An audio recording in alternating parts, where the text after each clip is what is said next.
जब रे वापस डंजन में कदम रखता है तो वह एक बात साफ कर देता है, वह अभी तक स्कल डीमन को ड्रेन नहीं कर सकता, तो उसके बजाय वह पहले इम्प्स का शिकार करता है। 1 स्लैश 1 स्टील और एक आइस नीडल स्किल उसकी हो जाती है। फिर वह चिल्लाती हुई क्रीचर को फायरबॉल से कोयला बना देता है। दूसरा इम्प डर के मारे जम जाता है जब तक स्कल डीमन उसे वापस समन नहीं कर लेता। रे को मजबूर करता है उससे दोबारा मारने के लिए और बार बार सिर्फ इतने लेवल्स हासिल करने के लिए कि वह जिंदा रह सके। लेकिन असल मॉड तब आता है जब रे लेवल 30 पर पहुंचता है और स्किल सिंथेसिस अनलॉक करता है। एक रिस्की मूव में वह आइस नीडल को फ्यूज करता है एक फायरबॉल के साथ और एक बिल्कुल नया अटैक बनाता है, एक फायर लांस। ये स्कल डीमन की माना बैरियर को चीर देता है, रे को ब्रेक थ्रू करने देता है और एक ही पंच से वह आखिरकार डीमन की अपनी डिफेंसेस चुरा लेता है। फिर तुरंत एक्सट्रीम बॉडी एनहांसमेंट चुरा लेता है। स्कल डीमन गिर जाता है, एक बड़ा हरा मैना स्टोन गिरता है। रे एक ही दिन में लेवल 33 पर पहुंच जाता है। लेकिन कुछ देर पहले वह ऐसा नहीं था। कुरोसाकी काई, एक डुअल कलर प्रोडिजी जिसे पर्पल किंग के नाम से जाना जाता है, उसकी छांव में उसका बड़ा भाई खड़ा है, हमारा एमसी रे, जो पूरा कलरलेस और मैजिकली इनर्ट है। रे अपने भाई की पार्टी में एक पोर्टर के रूप में उम्मीद से चिपका रहता है जब तक वह एक डंजन बॉस क्रोनोस, समय और अंतरिक्ष के देवता का सामना नहीं करते। अपने हाथ के एक इशारे से क्रोनोस आसानी से पूरी पार्टी को खत्म कर देता है, काई समेत, घिरा हुआ और निश्चित मौत का सामना करते हुए। रे की बेचैनी एक बंद, मना की हुई शक्ति स्किल ड्रेन को अनलॉक करती है। स्किल ड्रेन अपने आखिरी विरोधी काम में वो क्रोनोस की अपनी रियलिटी वॉर्पिंग एबिलिटी रिवाइंड को चुरा लेता है। शक्ति का ये उफान, घबराहट और पछतावे से भरा, सिर्फ एक पाल को रिवाइंड नहीं करता बल्कि रे को खुद समय में वापस भेज देता है। वो सालों पहले जगता है एक देवता की चुराई हुई शक्ति और एक तेज इरादे के साथ। इस बार वो अपनी किस्मत का खुद मालिक बनेगा। रे पूरी तरह से शॉक्ड है और जब वो खिड़की से बाहर देखता है तो उससे कुछ और ज्यादा शॉकिंग रियलाइज होता है। इन्वर्टेड कासल अभी भी सफेद है जबकि उसे पूरा काला होना चाहिए था। लगता है इन्वर्टेड कासल 7 साल पहले तक पूरा सेफ्ड था, लेकिन वो धीरे धीरे काला होना शुरू हो गया और जब वो पूरा काला हो गया तो वो दरवाजा खुल गया जिसने क्रोनोस को आजाद किया था। अचानक उससे एहसास होता है कि वो असल में रिवाइंड एबिलिटी क्रोनोस से चुराई थी ताकि खुद को पास्ट में वापस भेज सके। वो अपना फोन उठाता है ताकि एग्जैक्ट डेट कंफर्म कर सके और उसे एहसास होता है कि वो 7 साल पहले वापस आ गया है। क्यूरियोसिटी से रे अपना स्टेटस विंडो खोलता है अपनी स्किल लिस्ट देखने के लिए और शॉकिंगली रिवाइंड स्किल गायब है, लेकिन स्किल ड्रेन एबिलिटी अभी भी मौजूद है। भले ही रिवाइंड गायब है, रे फिर भी खुश है जो उसके पास बचा है, क्योंकि 10 साल तक उसे सिर्फ एक स्किल चाहिए थी और क्योंकि उसके पास स्किल ड्रेन है वो फुलफिल्ड महसूस करता है। तभी उसके फोन पर रिमाइंडर आता है, उसे याद दिलेट हुए कि आज ही मेज एग्जाम है। रे फिर मेज एसोसिएशन HQ की तरफ जाता है जो मेजेस और डंजन कॉन्क्वेस्ट्स के मामलों को देखता है। वो नए लगने वाले हेडक्वार्टर्स में कदम रखता है और इससे पहले कि वो एक ताज़ी सांस भी ले सके, उससे पीछे से कोई लड़का कलरलेस बुलाता हुआ सुनाई देता है। वो पलट कर देखता है कि वो लड़के गोतो और ओइक हैं और वो दोनों उसके भाई के सबॉर्डिनेट्स हैं। वो वही लोग थे जो क्रोनोस के रूम में मरे थे। गोतो और ओइक रे का मजाक उड़ाते हैं कि वो दोबारा मेज एग्जाम देने हेडक्वार्टर्स आया है। वो उसे कहते हैं कि उसकी मेहनत बेकार है क्योंकि वो कितनी भी बार टेस्ट दे ले वो हमेशा कलरलेस ही रहेगा। असल में ये पहली बार नहीं है कि रे ने मेज एग्जाम दिया है, लेकिन उसने बार बार एग्जाम दिया क्योंकि उसने हार नहीं मानी थी। उनके साथ टाइम वेस्ट करने के मूड में न होकर वो उनके हाथ हटा देता है, उन्हें कहता है कि उससे अकेला छोड़ दें। कुछ देर बाद वो खुद को एग्जामिनर के ऑफिस में पता है जहां वो एग्जामिनर हिनाता रेनर, जो एक B रैंक मेजे है, से मिलता है। हिनाता भी रे को बार बार देखकर थक चुकी है और वह उसे कहती है कि अगर वह ऐसे ही कोशिश करता रहा तो आखिरकार अपनी जान गंवा देगा। रे हिनाटा को यकीन दिलाता है कि इस बार पहले से अलग होगा। हिनाटा के पास रे के साथ एग्जाम वेन्यू तक जाने के अलावा कोई चॉइस नहीं है और क्योंकि उसने कई बार एग्जाम दिया है उसे किसी एक्सप्लेनेशन की जरूरत नहीं है। लगता है उसे एग्जाम पास करने के लिए गॉब्लिन्स से 3 मैना स्टोन्स इकट्ठे करने हैं। जिन्होंने स्किल अवेकन की है उनके लिए यह आमतौर पर मुश्किल काम नहीं होता, लेकिन रे हमेशा इसमें स्ट्रगल करता रहा है। पता चलता है कि उसी दिन एक शॉकिंग घटना भी हुई थी। लेवल 1 डंजन में एक खौफनाक मॉन्स्टर दिखा जिसे वहां नहीं होना चाहिए था। जैसा रे एक्सपेक्ट कर रहा था वह मॉन्स्टर दूर से दिखाई दिया, पूरा डरावना लग रहा था। वह मॉन्स्टर एक रेड कैप गॉब्लिन निकला जो लेवल 37 का मॉन्स्टर है। हिनाता ये देखकर शॉक्ड हो जाती है और वह सोचने लगती है कि इतना खतरनाक कुछ इस डंजन में क्यों है। हिनाता अपनी तलवार निकालती है, रे को भागने के लिए कहती है ताकि वह उसे बचा सके, लेकिन रे जानता है कि लेवल डिफरेंस बहुत ज्यादा है। रिग्रेस होने से पहले हिनाता मॉन्स्टर से हार गई थी क्योंकि वह रे को सुरक्षित रखने के लिए लड़ रही थी। हिनाता इतनी बुरी तरह जख्मी हुई कि उसे एक मेज के रूप में रिटायर होना पड़ा। रे ने खुद को ब्लेम किया क्योंकि उसकी इनकॉम्पिटेंस की वजह से हिनाटा का मेज करियर पूरी तरह बर्बाद हो गया था। लेकिन इस बार रे चीजें बदलने के लिए तैयार है। रे अपनी छोटी तलवार निकालता है और जैसे ही मॉन्स्टर उसकी तरफ लपकता है वह छोटी तलवार उस पर फेंक देता है। लगता है मॉन्स्टर के पास एक स्किल है जो उसकी फिजिकल एबिलिटीज को बढ़ाती है और जैसा रे ने एक्सपेक्ट किया था मॉन्स्टर ने तलवार को आसानी से मोड़ दिया। मॉन्स्टर रे की तरफ बढ़ता रहता है और रे उसके सर पर जोर से पंच मारता है। इससे मॉन्स्टर गुस्सा हो जाता है और जैसे ही वह रे को उसकी बेवकूफ़ी के लिए सजा देने वाला होता है रे की पावर मॉन्स्टर से बॉडी एनहांसमेंट स्किल चुरा लेती है। आखिरकार रे के फिजिकल स्टैट्स को बेहतर बनाती है। गॉब्लिन शॉक में खड़ा हो जाता है, सोचता है कि वह इतना पावरलेस और बेकार क्यों महसूस कर रहा है जबकि वह अभी भी चीजें जोड़ रहा होता है। रे आसानी से मॉन्स्टर को सर से नीचे तक 2 हिस्सों में काट देता है। हिनाता हैरान रह जाती है जब उसे एहसास होता है कि रे ने रेड कैप को एक ही बार में हरा दिया। दूसरी तरफ रे अपनी स्किल ड्रेन एबिलिटी से हैरान है क्योंकि वह कितनी इंप्रेसिव है। वो खुशी में डूबा हुआ था जब हिनाता उसे वापस रियलिटी में लाती है, पूछती है कि उसने मॉन्स्टर को कैसे हराया। ये रियलाइज करते हुए कि उसके लिए ब्लैक स्किल्स के बारे में बताना बुरा हो सकता है, रे हिनाटा को कहता है कि यह सिर्फ एक इत्तेफाक था। हिनाता रे पर झूठ बोलने के लिए चिल्लाती है जब उसे एहसास होता है कि एग्जाम कैंसिल होना चाहिए क्योंकि एक एबनॉर्मल मॉन्स्टर अभी डंजन में आ गया है। हिनाता रे को कहती है कि इस घटना की रिपोर्ट हेडक्वार्टर्स को करनी होगी। रे खुद के बारे में चिंतित है और वह हिनाता को याद दिलाता है कि उसे अभी 2 और मैना स्टोन्स इकट्ठे करने हैं, लेकिन हिनाता उस पर चिल्लाती है, कहती है कि वह मैना स्टोन्स के बारे में सोचने की गलत सिचुएशन में है क्योंकि यह खतरनाक है। जैसे किस्मत में लिखा था 2 रेगुलर गॉब्लिन्स दूर से दिखाई देते हैं और रे जल्दी से उनके सर काटकर उन्हें मार देता है। इससे हिनाटा और भी शॉक्ड हो जाती है, उसका मुंह खुला रह जाता है। रे फिर उन मैना स्टोन्स को उठाता है जो गॉब्लिन्स ने गिराए थे। उस लड़की से पूछता है कि क्या वह उन्हें ले सकता है। हिनाटा उसके सवाल का जवाब देने के लिए इतनी हैरान है और कुछ देर बाद वह हेडक्वार्टर्स वापस लौटते हैं। इसके थोड़ी देर बाद हिनाटा रे के मेज लाइसेंस के साथ आती है। उसे ऑफिशियली मेज स्टेटस मिल गया है और उसे सी रैंक में रखा गया है। रे लाइसेंस उठाता है और हल्की सी मुस्कान देता है क्योंकि उसे यहाँ तक पहुंचने में काफी समय लगा था। हिनाटा उसे उन मैना स्टोन्स के एक्सचेंज की डिटेल्स भी दिखाती है जो उसने इकट्ठे किए थे। लगता है मैना स्टोन्स एक वैल्यूएबल एनर्जी सोर्स हैं जो CO2 एमिट नहीं करते। एनर्जी सोर्स होने के अलावा उन्हें एसोसिएशन को बेचा भी जा सकता है।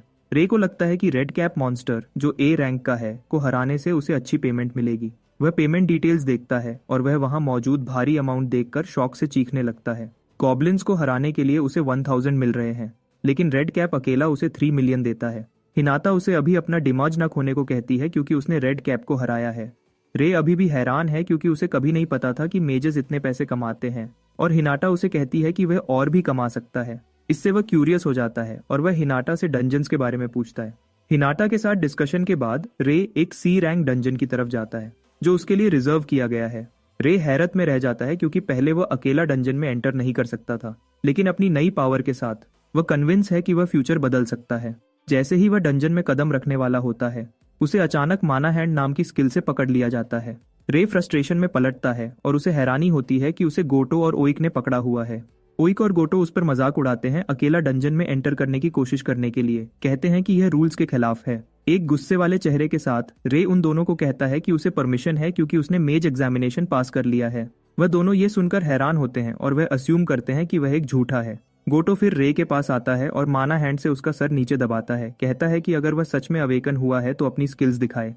लगता है माना हैंड एक स्किल है जो माना को ही फिजिकल प्रॉपर्टी में कंप्रेस करती है। एक्सट्रीम बॉडी एनहांसमेंट के साथ भी रे रियलाइज करता है कि वह असल में छूट नहीं सकता, लेकिन वह मुश्किल सिचुएशंस में हार मानने वालों में से नहीं है और वह गुस्से में गोटो को हेडबट मारता है। गोटो पीछे लड़खड़ाता है और उसी समय रे उसकी माना हैंड स्किल चुरा लेता है क्योंकि अब उसके पास माना हैंड है। जो गोटो ने उस पर रखा था वह आखिरकार डिसेबल हो जाता है।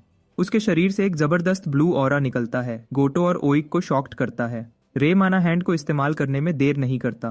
गोटो को उससे पकड़कर उसे यह मानने पर मजबूर करता है कि रे सच में एक अवेकन्ड है। ओइक रे को उसका क्रेडिट देने से इनकार करता है और उस पर फायरबॉल से अटैक करने का डिसाइड करता है। रे एनहांसमेंट स्किल एक्टिवेट करता है और उसे फायर अटैक को काटने के लिए इस्तेमाल करता है। ओइक को शॉक्ड करता है। वह समझने की कोशिश कर रहा होता है कि क्या हुआ जब रे उस तक एक ऐसे वॉर के साथ पहुंचता है जो उसे रूम के पार भेज देता है। गोटो शॉक्ड है यह देखकर कि रे बॉडी एनहांसमेंट भी इस्तेमाल कर सकता है और दर्द से तड़पते हुए ओइक रे से पूछता है कि क्या वह अब एक डुअल कलर्ड मेज है। रे बस नहीं कहता है और तभी उसकी ड्रेन स्किल ओइक की फायरबॉल भी चुरा लेती है। बेसिकली उसकी स्किल लिस्ट में एक और कलर जोड़ती है। ओइक का जबड़ा लगभग गिर जाता है यह देखकर क्योंकि उसने कभी 3 कलर्स वाले मेज को नहीं देखा या सुना था। रे उस पर फायरबॉल फेंक कर दिखाता है कि वह कितना खतरनाक है। उसे लगभग अपनी पैंट गीली करने पर मजबूर करता है। रे फिर उनसे पूछता है कि क्या वह अभी भी लड़ने के लिए तैयार हैं। लेकिन वह दोनों एक दूसरे को डर से देखते हैं इससे पहले कि अपनी दुम दबाकर भाग जाते हैं। उनके जाने के बाद रे समझ जाता है कि काय खुश नहीं होगा अगर उसे बाद में पता चला कि क्या हुआ। बेसिकली वह काय का चमचा था और अगर उसे पता चला कि रे ने अपनी स्किल अवेकन की है तो वह जरूर उसे कुचलने आ जाएगा। काय पहले ही एक इंप्रेसिव लेवल 50 पर पहुंच चुका है, जिससे वह मॉडर्न ईरा के सबसे स्ट्रॉन्ग मेजेस में से एक बन गया है।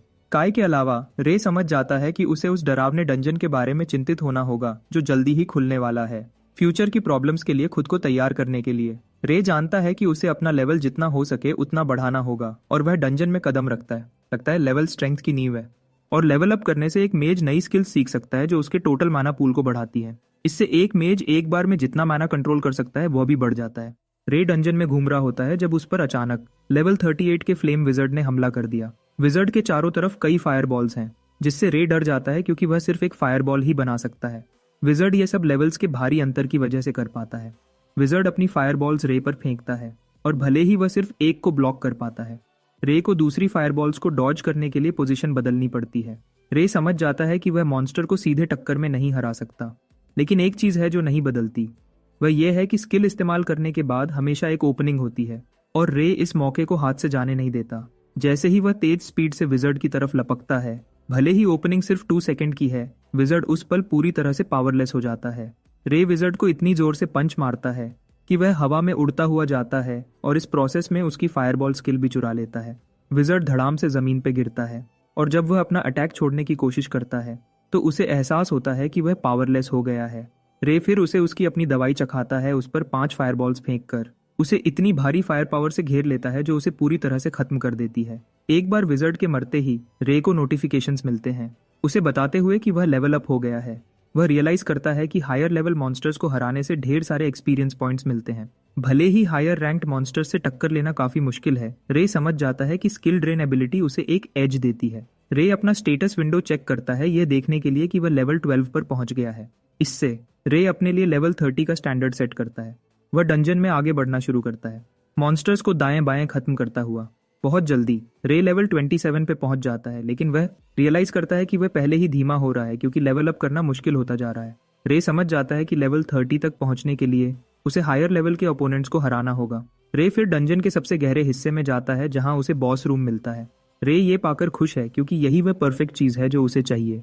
रे दरवाजा खोलता है और जब वह रूम में कदम रखता है उसे 2 लेवल 30 इम्स और 1 लेवल 45 स्कल डीमन मिलते हैं। रे ये देखते ही कॉशियस हो जाता है, लेकिन वह समझ जाता है कि उनकी टेक्निक्स चुराने से उसे एज मिलेगी। रे स्कल डीमन की तरफ लपकता है, उस पर वार करने का निशाना लगाते हुए, लेकिन उसे हैरानी होती है मॉन्स्टर के चारों तरफ एक माना बैरियर है जो उसे अपनी स्किल ड्रेन एक्टिवेट करने से रोकती है। स्कल डीमन रे की तरफ चार्ज करके चीजें और मुश्किल बना देता है, लगभग उसका सर फाड़ देता है, लेकिन वह उसे डॉज करने में कामयाब रहता है। मॉन्स्टर से अचानक मिली एनर्जी के साथ रे समझ जाता है कि उसे मॉन्स्टर को हराने के लिए कुछ कारगर करना होगा, क्योंकि उसके पास अभी तक स्कल डीमन को ड्रेन करने की पावर नहीं है। वह इम्प्स के पीछे पड़ता है, वह एक इम्प को काट देता है, उससे आइस नीडल स्किल चुरा लेता है, उससे पहले कि वह उसे फायरबॉल से बारबेक्यू बना दे।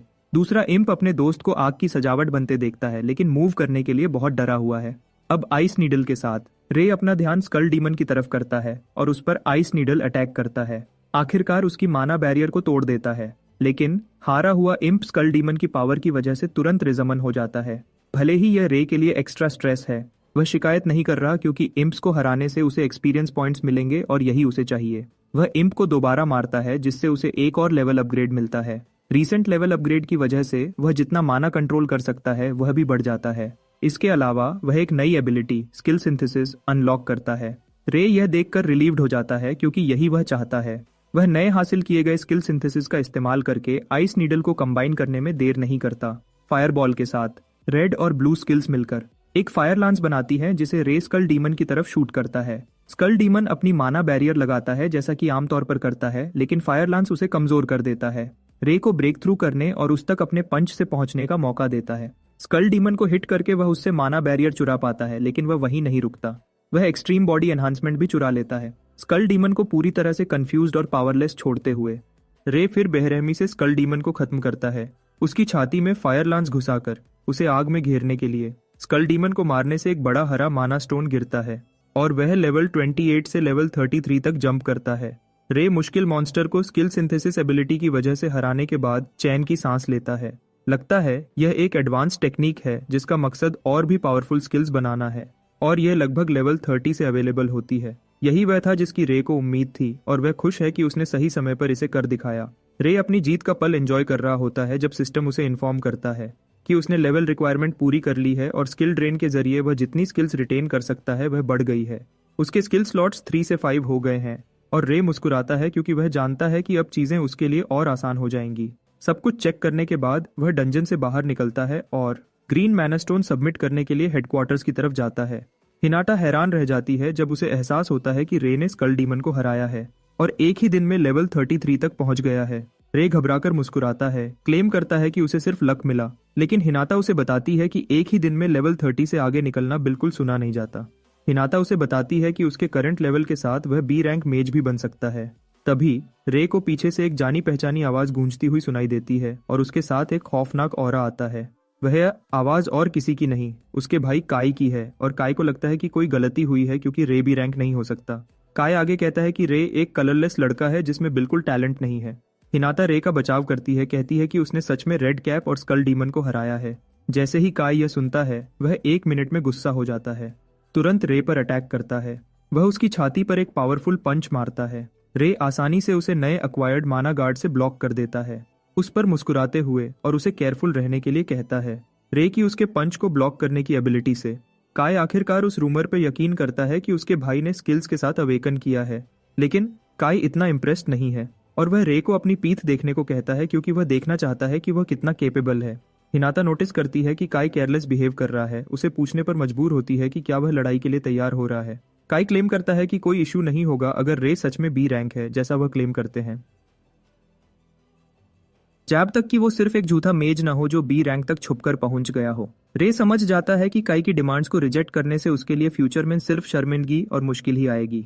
रे फिर काई का चैलेंज एक्सेप्ट करने का डिसाइड करता है, और ये काई को शॉक्ड करता है, लेकिन उसी समय उससे गुस्सा भी दिलाता है। वो दोनों फिर अपने डिफरेंसेस सेटल करने के लिए हेडक्वार्टर्स अरेना की तरफ जाते हैं। रे समझ जाता है कि उससे उस मना की क्वांटिटी के बारे में कॉशियस रहना होगा जो वो एक बार में कंट्रोल कर सकता है, क्योंकि वो अपने से ज्यादा स्ट्रॉन्गर ओपोनेंट के खिलाफ जा रहा है। रे ये भी जानता है कि उससे हमेशा गार्ड पर रहना होगा क्योंकि उसका मैक्स कॉम्बो 3 बेसिक स्किल्स का है, जबकि काई का 5 स्किल्स का। सिर्फ इन नंबर्स के साथ रे काफी श्योर है कि वो उससे हार जाएगा अगर वो उसे सीधे टक्कर देने की कोशिश करता है। फेयर बनाने के लिए रे समझ जाता है कि उससे कुछ स्पेशल लाना होगा। एक बार जब वो लड़ने के लिए तैयार हो जाते हैं, रे आइस नीडल से अटैक करता है और काई फायरबॉल से जवाब देता है। दोनों अटैक बीच में टकराते हैं, एक तेज धमाका और धूल का बदल छोड़ते हुए। इससे काई की नजर कमजोर हो जाती है और इससे पहले कि वो कुछ समझ पाए, रे बॉडी एनहांसमेंट के साथ उस तक पहुंच जाता है, उसे शॉक्ड करता है। काई हैरान है ये देखकर कि उसका भाई अब एक डुअल कलर विल्डर है। दूसरी तरफ रे काई के लिए बचे हुए स्किल माना की संख्या कैलकुलेट करने की कोशिश कर रहा है क्योंकि उसने पहले ही एक इस्तेमाल कर लिया है। जैसे ही वो काई के करीब आता है, वो स्किल सिंथेसिस एक्टिवेट करता है फायर लांस बनाने के लिए।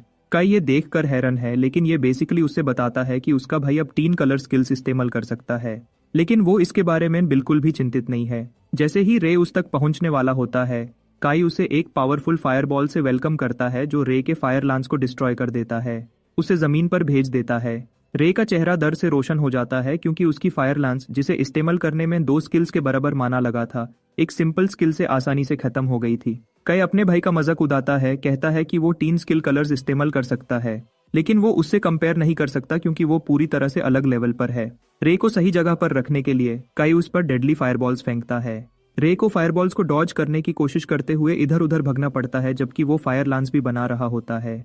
वो फायर लांस काई पर शूट करता है, लेकिन काई अपने यूजुअल फायरबॉल से जवाब देता है।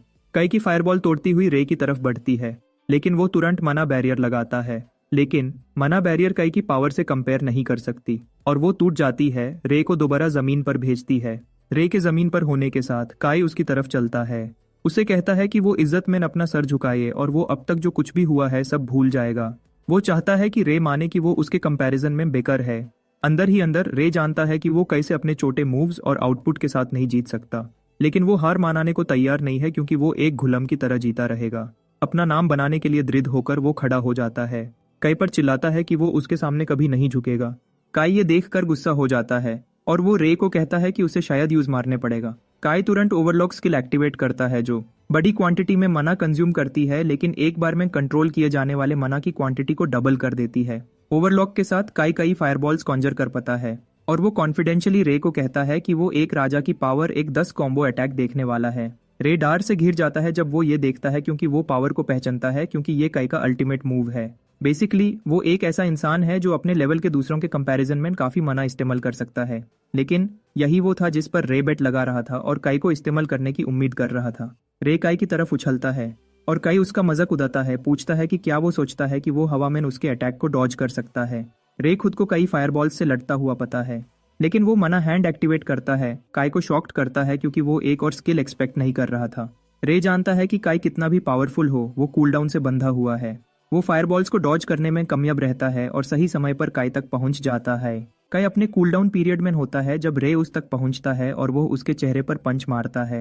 रे का पंच इतना भारी है कि वो काई को अरेना के पार भेज देता है और उससे पंच मारकर रे उसकी ओवरलॉक स्किल भी चुरा लेता है।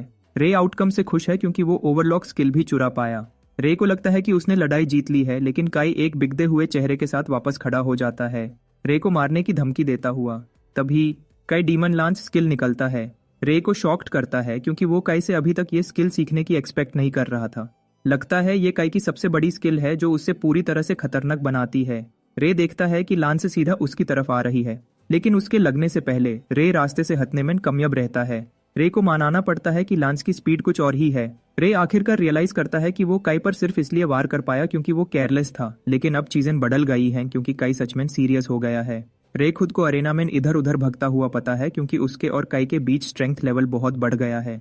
अरेना में जो तबाही उसने मचाई है उसके बावजूद भी काई अभी तक खत्म नहीं हुआ है। रे अपनी फायर लांच से लड़ने की कोशिश करता है, लेकिन काई उसकी स्किल को डीमन लांच से ओवरपावर कर देता है। धमाके की लहर रे को सीधा दीवार में भेज देती है और वह दीवार से टकराते ही चिल्लाता है। काई उसका मजाक उड़ाता है, कहता है कि यही वजह है कि उसे पर्पल किंग कहा जाता है। रे के पास मानने के अलावा कोई चॉइस नहीं है कि काई सच में सही है, क्योंकि उसकी डीमन लांस सबसे स्ट्रॉन्गेस्ट में से एक है। काई दोबारा रे के ऊपर खड़ा होता है, उसे कहता है कि सिर्फ इसलिए ओवर कॉन्फिडेंट ना हो क्योंकि वह कई स्किल्स इस्तेमाल कर सकता है।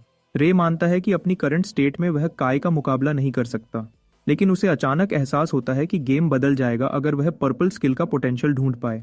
लड़ाई से पहले उसकी सिंथेसिस की लिमिट 2 कलर्स की थी, लेकिन रे ओवरलॉक स्किल एक्टिवेट करके पूरी तरह से गेम बदल देता है। काई शॉक्ड है जब वह अपने भाई को ओवरलॉक स्किल इस्तेमाल करते देखता है, जैसे ये कुछ भी नहीं है। ओवरलॉक की वजह से उसकी माना कैपेसिटी ऑटोमेटिकली बढ़ गई और वह स्किल सिंथेसिस अनलॉक करता है। रे मुस्कुराता है जब वो समझ जाता है कि उसने जैकपॉट मार दिया है, लेकिन काई चिंतित है क्योंकि उसे नहीं पता कि वह क्या बुरी स्कीम बना रहा है। तभी रे कुछ ऐसा करता है जो पहले कभी किसी ने नहीं किया, और ये है 3 कलर्स को एक साथ कंबाइन करना। रे रेड स्किल को ब्लू स्किल में जोड़ता है और उस पर येलो स्किल भी मिला देता है। आखिरकार उसे ब्लैक माना में बदल देता है। काई का मुंह खुला का खुला रह जाता है। बेसिकली मौजूद माना कलर्स रेड, येलो और ब्लू है। रे को हमेशा बताया गया था कि उसकी इन 3 कलर्स के लिए कोई एफिनिटी नहीं है, लेकिन उन्हें नहीं पता वह सब गलत है। रे पूरी तरह से अलग और रेयर ब्रीड है क्योंकि वह एक डार्क मेज है जिसका मेजेस के इतिहास में कभी जिक्र नहीं हुआ। 3 कलर्स के कॉम्बिनेशन के साथ रे एबिस फ्लेम बनाता है जो सच में डेडली लगती है। काई को डर घेर लेता है और वह घबराहट में रे पर डीमन लांस लॉन्च करता है, उस पर चिल्लाता है कि दूर रहे। रे लांस को देखता है और एबिस फायरबॉल उस पर फेंकता है, उसे एक पल में कुचल देता है।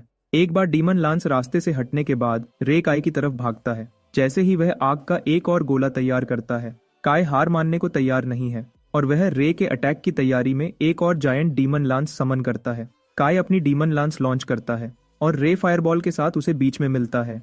रे की फायरबॉल डीमन लांस को ओवरपावर कर देती है और उसे कंज्यूम कर लेती है। एक बड़ा धमाका छोड़ती है जो काई को नॉकआउट कर देता है। रे अपनी आंखों पर यकीन नहीं कर पाता जब वह हैरानी में जमीन पर गिरता है कि उसने आखिरकार काई को हरा दिया है। सिस्टम नोटिफिकेशन पॉप होती है, उसे बताती है कि उसने एबिस फ्लेम हासिल कर ली है, सब स्किल सिंथेसिस की वजह से।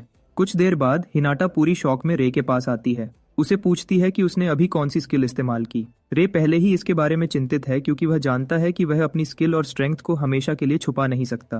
रे एक कूल डूड की तरह बिहेव करता है और अपनी स्किल दिखाता है, कहता है कि यह एक ब्लैक स्किल लगती है। इससे हिनाटा के शरीर में शॉक की लहर दौड़ जाती है क्योंकि रे पहला ब्लैक स्किल यूजर है। रे फिर उसे पूछता है कि क्या उसे अपनी स्किल की नेचर एसोसिएशन को रिपोर्ट करना जरूरी है क्योंकि वह इससे उनके बीच एक राज रखना चाहेगा। हिनाटा यह सुनकर हैरान है और वह रे को कहती है कि वह एक मौका छोड़ रहा है। रे सोचता है कि वह कौन सा मौका छोड़ रहा है।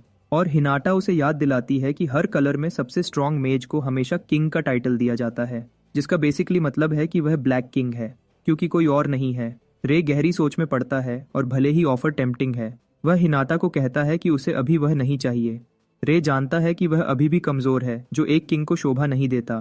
तभी उसे याद आता है कि उसका भाई अभी भी अरीना में बेहोश पड़ा है, और वह हिनाटा से पूछता है कि क्या वह ठीक हो जाएगा।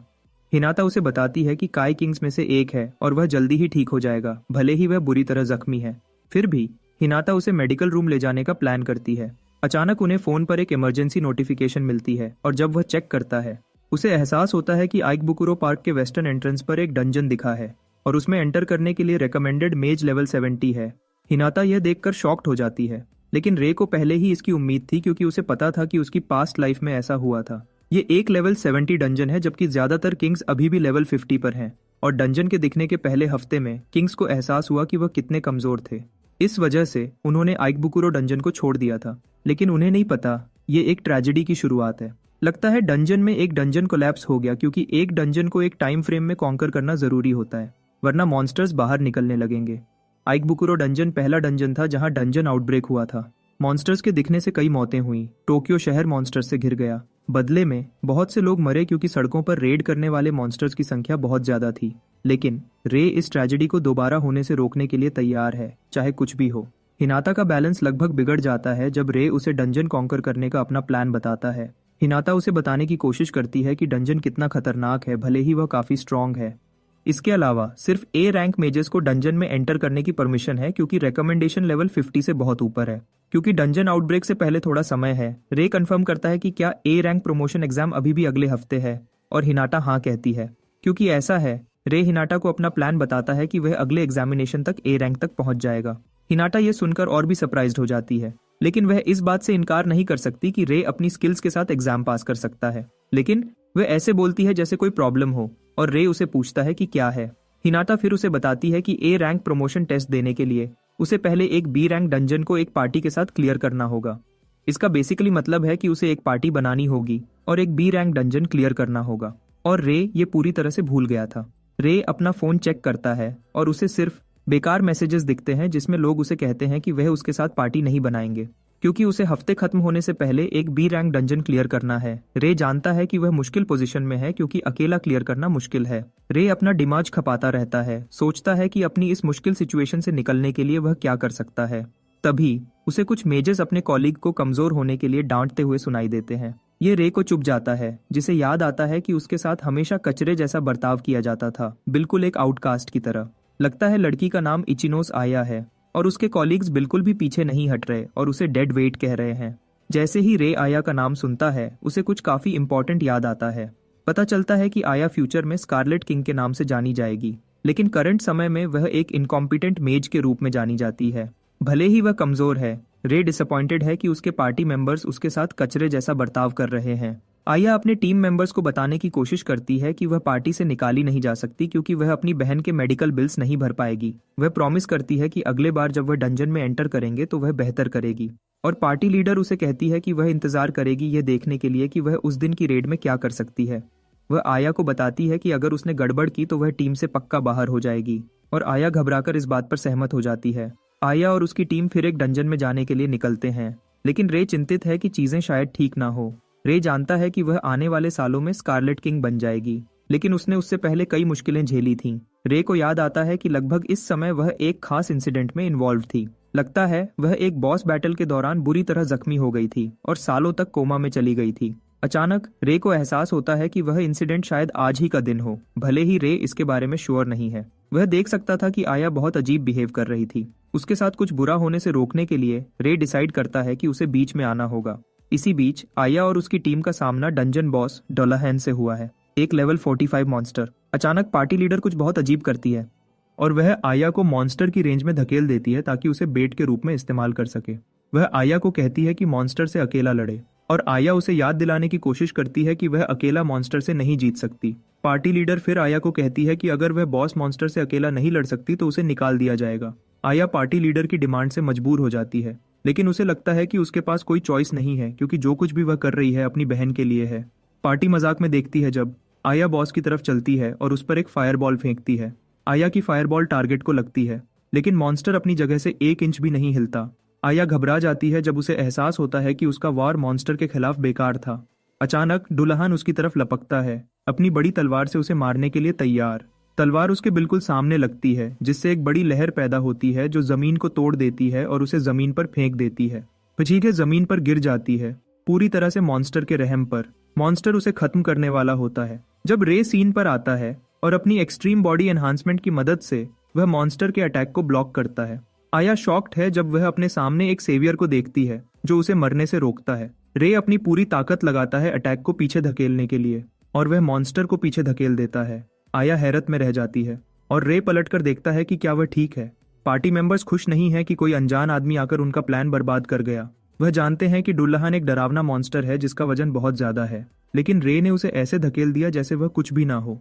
तभी डुल्हन वापस अपने पैरों पर खड़ा होता है और एक जोर से दहाड़ छोड़ता है जो रूम के हर कोने तक पहुंचती है। रे को हैरानी नहीं होती कि मॉन्स्टर अभी भी जिंदा है, क्योंकि डुल्हन का आर्मर ऑब्वियसली एक स्ट्रेंथनिंग स्किल से एनहांस्ड है जो रेगुलर अटैक्स को उसके खिलाफ पूरी तरह से बेकार बना देता है।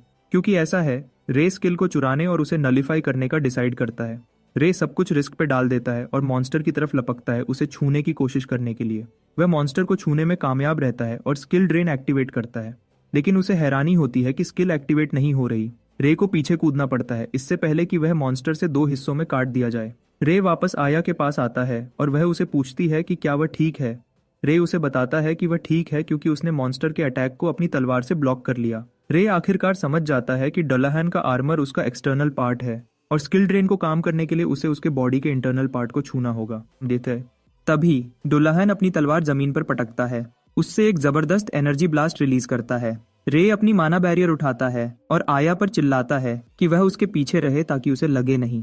रे की माना बैरियर आने वाले अटैक को सक्सेसफुली ब्लॉक करती है, लेकिन अटैक की लहर पार्टी मेंबर्स को कागजों की तरह हवा में उड़ा देती है। सिर्फ पार्टी लीडर खड़ी रहती है और वह गुस्से में मॉन्स्टर पर आइस लैंस लॉन्च करती है। सरप्राइजिंगली डुल्हन अटैक को ब्लॉक करता है और एक काउंटर अटैक से जवाब देता है जिसे लड़की डॉज नहीं कर पाई। वह खुद को दीवार में फेंकी हुई पाती है क्योंकि आइस लैंस डुल्हन के खिलाफ बेकार थी। रे समझ जाता है कि उसे एक ऐसी स्किल चाहिए जो मॉन्स्टर की स्ट्रेंथनिंग स्किल से परे हो। रे अपनी अबिस फ्लेम इस्तेमाल करने का डिसाइड करता है और वह देर नहीं करता एक ब्लैक फायरबॉल बनाने में। आया को शॉक्ड करता हुआ रे ब्लैक फ्लेम को सीधा मॉन्स्टर पर फेंकता है और डुल्हन भी अपनी एनर्जी वेव रे के रास्ते में भेज देता है। दोनों अटैक बीच में मिलते हैं, लेकिन रे की फ्लेम इतनी पावरफुल है और वह डुल्हन के एनर्जी ब्लास्ट को ओवर पावर कर देती है। ब्लैक फ्लेम डुल्हन तक पहुंच जाती है इससे पहले कि उसे कुछ करने का मौका मिले और वह आग में घिर जाता है। रे मॉन्स्टर के मूवमेंट्स को माना हैंड से रिस्ट्रिक्ट करता है ताकि ब्लैक फ्लेम अपना काम ठीक से कर सके। ये डुल्हन के पास जो भी आर्मर स्ट्रेंथनिंग स्किल है उसे जलाने के लिए काफी है और वह ब्लैक फ्लेम की जबरदस्त पावर से धूल में मिल जाता है।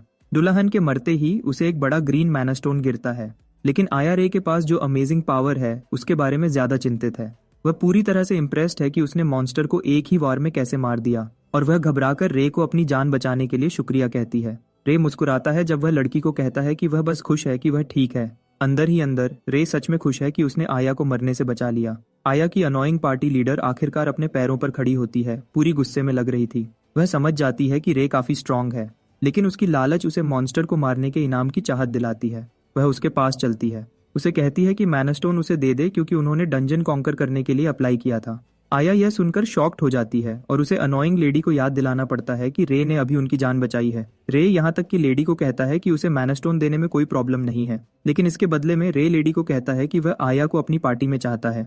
इससे पार्टी लीडर और खुद आया भी शॉक्ड हो जाती है। रे फिर आया की तरफ मुड़ता है, कहता है कि वह भी अपना चॉइस बनाने के लिए फ्री है क्योंकि वह उस पर फोर्स नहीं कर रहा है। पार्टी लीडर यह सुनकर पागल जैसी हंसने लगती है और रे को कहती है कि वह इस डील से पूरी तरह सहमत है। वह आया के कंधे पर थपथपाती है, पूछती है कि क्या वह भी डील से ठीक है। आया हल्के से जवाब देती है कि वह डील में है और वह रे को कहती है कि वह अब उसकी देखभाल में है।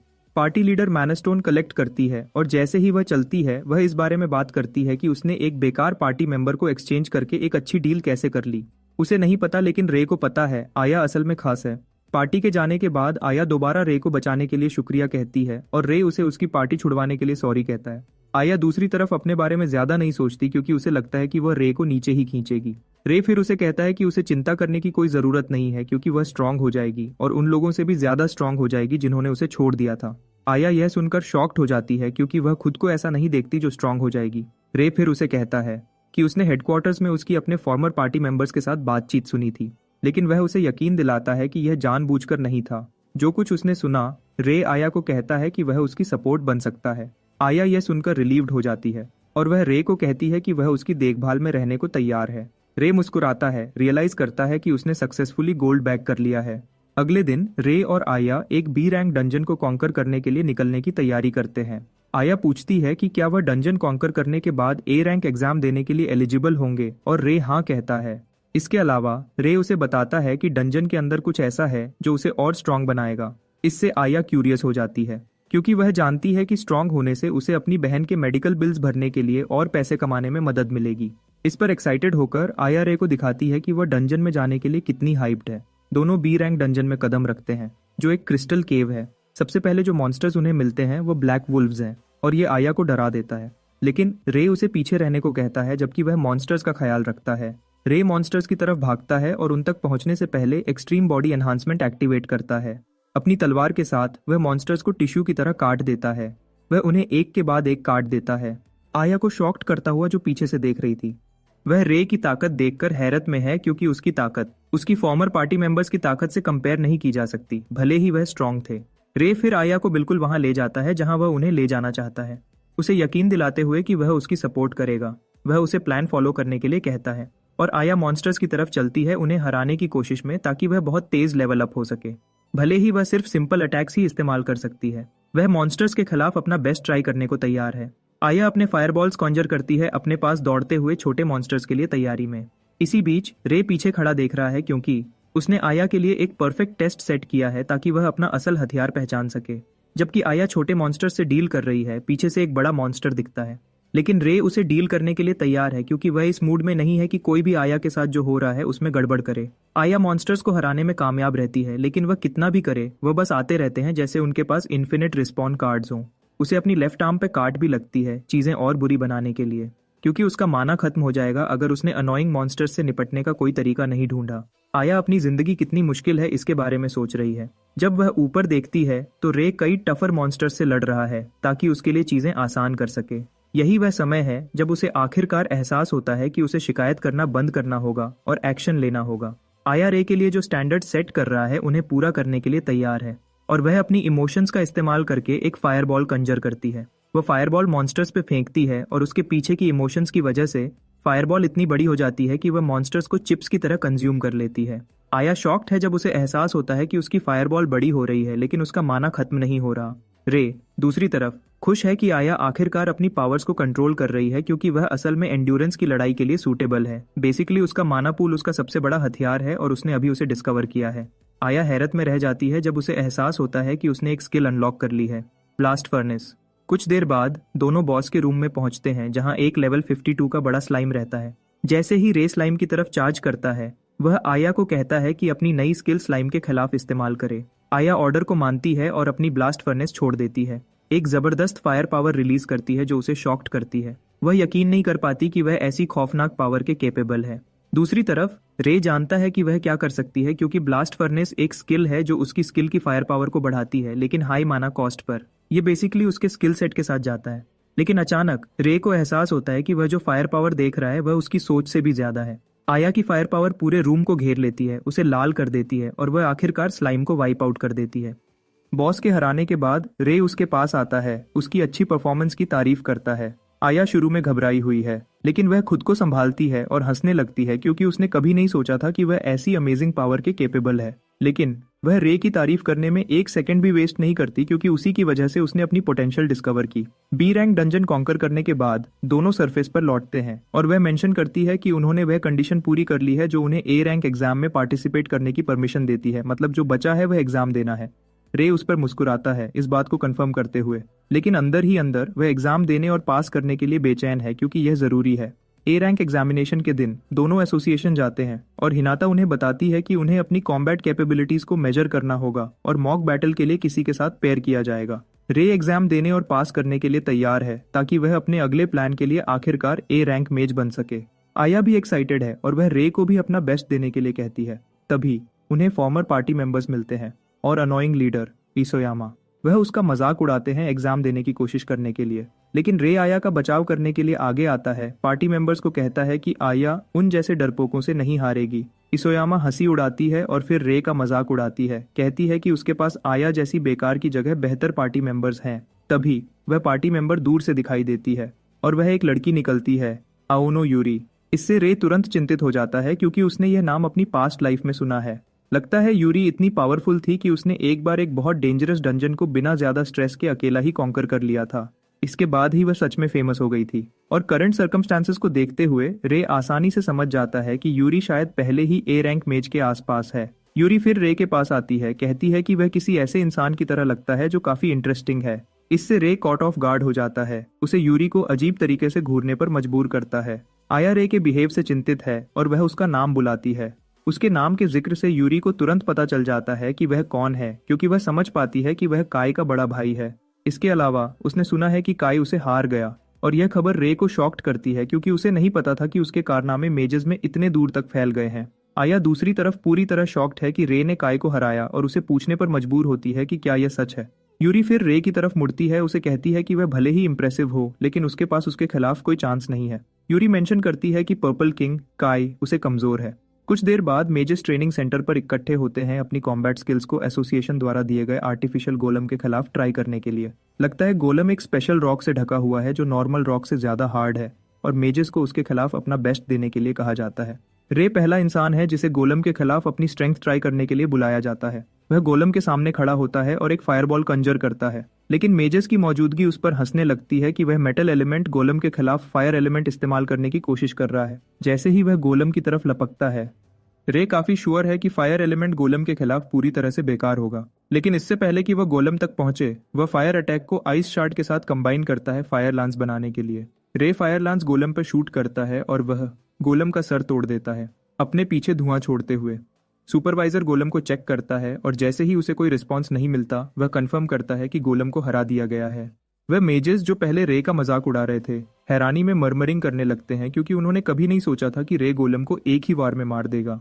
यूरी दूसरी तरफ रे के तरीके से इम्प्रेस्ड है कि उसने दो एलिमेंट्स को एक साथ मिलाकर और भी पावरफुल एलिमेंट बनाया। रे मुस्कुराता है क्योंकि वह ऑब्वियसली प्राउड है कि उसने पूरी सिचुएशन को कैसे हैंडल किया। आया के लिए वह माना पूल मेजरमेंट टेस्ट से गुजरती है और उसे एक्यूरेट मेजरमेंट के लिए अपने हाथों से एक क्रिस्टल बॉल पकड़ने की जरूरत है। जैसे ही वह क्रिस्टल बॉल को छूने वाली होती है, उसके फॉर्मर पार्टी मेंबर्स पहले ही उसका मजाक उड़ा रहे होते हैं। कहते हैं कि उसे शर्म आनी चाहिए कि वह एग्जाम देने आई है। लेकिन रूम में हर कोई हैरान रह जाता है जब डिवाइस उसकी जबरदस्त फायर पावर दिखाती है। इसोयामा यकीन नहीं कर पाती और वह अस्यूम करती है कि आया जरूर चीटिंग कर रही है। एक बार जब वह दूसरी प्री रिक्विजिट्स पूरी कर लेते हैं, एग्जामिनर मेजेस को कहता है कि मॉक बैटल्स लिस्ट में आखिरी चीज है। मॉक बैटल के पहले मैच के लिए आया को उसकी नेमेसिस इसोयामा के खिलाफ रखा जाता है। आया शांत रहती है जब वह लड़की से लड़ने वाली होती है, लेकिन इसोयामा आया से लड़ने के लिए बेचैन है ताकि वह उसे उसकी असल रूप में एक्सपोज कर सके। लड़ाई शुरू होती है और इसोयामा आया पर कई आइस नीडल्स लॉन्च करती है, लेकिन वह सब कुछ आसानी से एक जायंट फायरबॉल से तोड़ देती है जो आइस के टुकड़े हर जगह उड़ा देती है, लगभग कास्टर को ही अंधा कर देती है। इसोयामा शॉक्ड है जब वह यह देखती है क्योंकि उसने कभी नहीं सोचा था कि आया के पास ऐसी जबरदस्त फायर पावर स्किल होगी। इसोयामा हैरान है, लेकिन आया ने अभी तक शुरू भी नहीं किया। आया एक और फायरबॉल बनाती है और वह इसोयामा पर फेंकती है। इसोयामा फायरबॉल के पीछे की खौफनाक पावर को महसूस करती है और तुरंत माना बैरियर लगाती है, उम्मीद करती है कि यह उसे बचाएगी। अटैक के लगने से पहले वह पहले ही आया का मजाक उड़ा रही होती है बेवकूफ होने के लिए, क्योंकि उसका अटैक प्लान काफी सिंपल है। वह आया के अटैक को ब्लॉक करने का प्लान करती है इससे पहले कि वह एक काउंटर अटैक लॉन्च करके उसे हरा दे। अचानक उसे कुछ अजीब रियलाइज होता है, और ये है कि आया का अटैक जल्दी रुकने वाला नहीं है। आया इसोयामा और उसकी माना बैरियर पर फायरबॉल्स की सीरीज लॉन्च करती रहती है और कंसेक्यूटिव अटैक्स की वजह से माना बैरियर टूट जाती है, उसके पीछे इसोयामा का डर एक्सपोज करते हुए। इसोयामा अपनी यूजुअल कावर्डिस मूव की तरफ मुड़ती है, लेकिन जैसे ही वह भागती है, उसे आया के फायरबॉल अटैक से निकलने वाले रबल्स में से एक लग जाता है। इसोयामा के सर के पीछे लगती है और जैसे ही वह जमीन पर गिर जाती है, उसकी हस्ती का हर हिस्सा इस बात पर यकीन करने से इनकार करता है कि आया ने स्ट्रेंथ में उसे पीछे छोड़ दिया है। वह जमीन पर गिर जाती है और एग्जामिनर लड़ाई रोक देता है, आया को विनर घोषित करता है। आया का चेहरा एक्साइटमेंट से रोशन हो जाता है और जैसे ही वह स्टैंड्स पर वापस आती है, रे उसकी अच्छी परफॉर्मेंस की तारीफ करता है। आया मुस्कुराती है, कहती है कि वह यकीन नहीं कर पाती कि वह जीत गई, लेकिन वह रे को यूरी के खिलाफ उसकी लड़ाई में गुड लक विश करती है। यूरी शांत रहती है जब वह रे को लड़ाई के लिए अरीना में कदम रखने को कहती है। जैसे ही वह रिंग में कदम रखते हैं, यूरी रे से पूछती है कि क्या कोई खास वजह है जिसकी वजह से वह एग्जामिनेशन दे रहा है। रे चुप रहता है और यूरी कहती है कि वह देख सकती है कि वह दूसरे पार्टिसिपेंट्स के कंपैरिजन में ज्यादा तैयार है। रे फिर जवाब देता है कि उसके पास कुछ ऐसा है जो उसे हर हाल में करना है। यही वजह है कि वह यूरी को उसे रोकने की परमिशन नहीं दे सकता। यूरी यह सुनकर मुस्कुराती है और वह एक जबरदस्त ऑरा छोड़ती है। रे को याद दिलाती है कि वह काफी स्ट्रांग है। रे उसे यकीन दिलाता है कि वह इस बात से अवेयर है, लेकिन वह कॉन्फिडेंट है कि वह जीत जाएगा। यूरी उसके कॉन्फिडेंस से इम्प्रेस्ड है और बातों को एक तरफ रखने के लिए वह सजेस्ट करती है कि वह लड़ाई करें। यूरी पहले अटैक्स शुरू करती है और वह रे पर माना ब्लेड्स की सीरीज लॉन्च करती है। रे अपनी तलवार निकालता है ब्लेड्स को ब्लॉक करने की कोशिश करने के लिए, लेकिन वह स्ट्रगल करता है, लगता है। यूरी माना कन्वर्जन नाम की स्किल इस्तेमाल करती है जो यूजर को अपना माना फ्रीली मैनिपुलेट करने देती है। तभी यूरी रे को एक सरप्राइज, पावरफुल और जबरदस्त अटैक से हैरान करती है जो उसे लगभग कुचल देता है, लेकिन वह समय पर रास्ते से हटने में कामयाब रहता है। यूरी शैतानी तरीके से मुस्कुराती है, कहती है कि रे लकी है कि उसने अटैक को डॉज कर लिया। लेकिन यूरी डिफेंसिव पर रहने से थक चुकी है और वह ऑफेंसिव पर जाने का डिसाइड करता है। वह उसकी तरफ भागता है, लेकिन यूरी उसे इतनी आसानी से उस तक पहुंचने की परमिशन नहीं देगी। वह उस पर कुछ लॉन्ग रेंज अटैक्स फेंकती है, लेकिन वह उन्हें अपनी माना बैरियर से ब्लॉक करता है। रे फिर उसकी तरफ लपकता है और वह अपनी तलवार बहुत जोर से घुमाता है सर काटने की कोशिश में उसकी, लेकिन वह पीछे कूद जाती है जबकि वह अभी भी हवा में है। रे उसे अपनी फायर लांस से खत्म करने की कोशिश करता है, लेकिन यूरी माना कन्वर्जन स्किल का इस्तेमाल करके खुद को बचाने के लिए एक शील्ड बनाती है। उसकी शील्ड रे के पावरफुल लांस अटैक के खिलाफ रोक पाती है, लेकिन वह मानती है कि उसने अपना बेस्ट ट्राई किया। रे दूसरी तरफ चिंतित है क्योंकि उसकी डिफेंस पूरी तरह से फ्लॉलेस लगती है। बिना शक के रे देख सकता है कि वह बिल्कुल स्ट्रांग है। यूरी फिर अगला मूव करती है। रे पर कई लॉन्ग रेंज बीम्स लॉन्च करती है। उसे अरीना में इधर उधर भागने पर मजबूर करती है डॉज करने की कोशिश में। रे मानता है कि यूरी के अटैक्स ट्रबलसम हैं और यूरी दूसरी तरफ उसका मजाक उड़ाती है, कहती है कि उसके पास कोई चांस नहीं है अगर वह सोचता है कि वह इधर उधर भाग कर जीत सकता है। रे फिर उसकी तरफ मुड़ता है और वह उस पर अपने अटैक्स लॉक करती है, मानती है कि उसके लिए सब खत्म हो गया है। लेकिन रे ने कुछ और प्लान किया है। जैसे ही अटैक्स उसे लगने वाले होते हैं, रे उस पर अटैक करने वाला होता है। वह अपनी फिजिकल एनहांसमेंट एक्टिवेट करता है और यूरी जो कुछ भी उस पर फेंकती है उसे काट देता है, उसे शॉक्ड करता हुआ। लेकिन वह रे से अभी तक खत्म नहीं हुई है। यूरी मानती है कि यह पहली बार है जब उसने किसी को 3 कलर्स इस्तेमाल करते देखा है, लेकिन वह उसे शॉक्ड करती है, कहती है कि वह भी बॉडी एनहांसमेंट इस्तेमाल कर सकती है। वह स्किल एक्टिवेट करती है और फिर अपनी प्राइमरी स्किल का इस्तेमाल करके एक साइथ कंजर करती है। अचानक वह रे के बिल्कुल सामने से गायब हो जाती है और जब तक वह दोबारा दिखती है वह उसके पीछे है। रे लगभग अपना सर खो देता है, लेकिन सही समय पर मुड़ने में कामयाब रहता है अटैक को ब्लॉक करने के लिए। रे जबरदस्त अटैक से पीछे फेंक दिया जाता है और यूरी कितनी तेज है इससे। रे जल्दी ही खुद को दोबारा डिफेंसिव पर पाता है जैसे यूरी उसका शिकार करती है। वह लड़की के पास जो जबरदस्त पावर है उस पर यकीन नहीं कर पाते और इस वजह से वह एक्सट्रीम्स पर जाने का डिसाइड करता है। वह यूरी को करीब आने देता है और उसका हाथ पकड़ लेता है, लेकिन यूरी इस पर उसका मजाक उड़ाती है, मानती है कि इसमें कुछ खास नहीं है। अचानक उसे एहसास होता है कि उसके साथ कुछ गलत है और इससे पहले कि वह कुछ समझ पाए, रे ने उसकी बॉडी एनहांसमेंट स्किल चुरा ली है। वह लड़खड़ाती हुई पीछे हटने लगती है, इस एहसास के साथ कि उसकी पावर उसे छोड़ रही है। खुद का बचाव करने का कोई तरीका ना होने के साथ रे को एक परफेक्ट ओपनिंग मिलती है एक परफेक्ट हिट लगाने के लिए, सीधा उसकी छाती में। यूरी दर्द से खांसती है जब वह जमीन पर गिरती है। वह यकीन नहीं कर पाती कि रे असल में अपनी असली पावर को इतने समय तक छुपा रहा था। यूरी के जमीन पर होने और लड़ने में असमर्थ होने के साथ रे को ड्यूअल का विनर घोषित किया जाता है। बाद में यूरी हॉस्पिटल में जगती है। रे और आया को अपने पास खड़ा देखती है। दोनों उसे वापस जिंदा देखकर खुश हैं और वह मानती है कि वह पूरी तरह से लड़ाई हार गई। वह रे को कहती है कि उसने उसे इतना स्ट्रांग होने की एक्सपेक्ट नहीं की थी। यूरी फिर उसे पूछती है कि वह उसे मिलने क्यों आया है। एक विनम्र आवाज और पोज के साथ रे अपना सर झुकाता है। यूरी से पूछता है कि क्या वह उसकी पार्टी ज्वाइन करेगी। यूरी यह सुनकर शॉक्ड हो जाती है और रे उसे बताता है कि लड़ाई को दोबारा असेस करने के बाद उसे भी ए रैंक पर प्रमोट कर दिया गया है। रे मानता है कि उन्हें यूरी की जरूरत है अगर उन्हें मुश्किल डंजन्स कॉन्कर करने का मौका चाहिए। रे अभी भी बात कर रहा होता है जब यूरी उसे जोर से हंसकर बीच में टोक देती है, कहती है कि वह सच में एक इंटरेस्टिंग फेलो है। यूरी चीजें और आगे नहीं बढ़ाती और वह रे को कहती है कि उसे उसकी लीड फॉलो करने में कोई प्रॉब्लम नहीं है। रे यह सुनकर खुश है और दोनों डील सील करने के लिए हाथ मिलाते हैं। अचानक जमीन जोर से हिलने लगती है, रे को पूरी तरह से चिंतित करते हुए। वह सोचता है कि क्या हो सकता है और उसे नहीं पता। क्रोनोस असल में जहां वह कैद है वहां से बाहर निकलने की कोशिश कर रहा है और उसे बस थोड़ी और ताकत चाहिए इसे पूरा करने के लिए। जब हिलना बंद हुआ, रे को याद आया कि उसकी पास्ट लाइफ में ऐसे कई अर्थक्वेक्स हुए थे इससे पहले कि आइकबुकुरो डंजन बाद में कोलैप्स हो जाए। रे समझ जाता है कि वह डंजन ब्रेक के लिए टाइम लिमिट तक पहुंच रहे हैं। भले ही डंजन काफी मुश्किल है, रे को नहीं लगता कि उनके पास इस समय कोई चॉइस है। तभी वह दो लड़कियों को डंजन कॉन्कर करने का अपना प्लान बताता है और ये उन्हें बहुत डरा देता है। वह उसे याद दिलाते हैं कि डंजन रीजन का सबसे मुश्किल है, जो उन तीनों के लिए और भी खतरनाक है।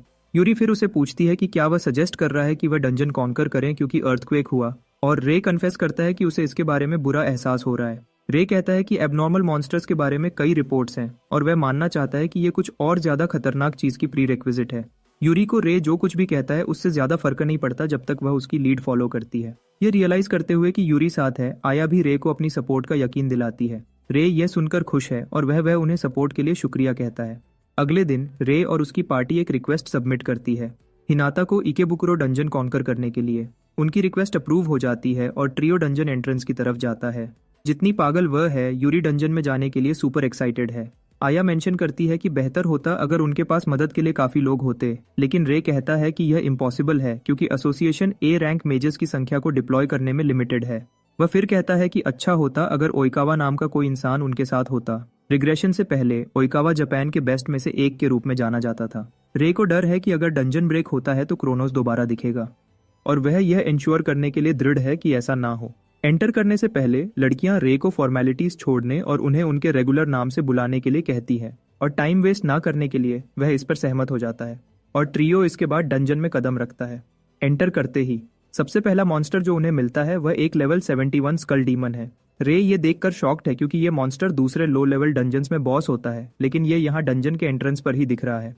बिना डर के ट्रियो स्कल डीमन की तरफ चार्ज करता है और वह तुरंत माना बैरियर लगाता है।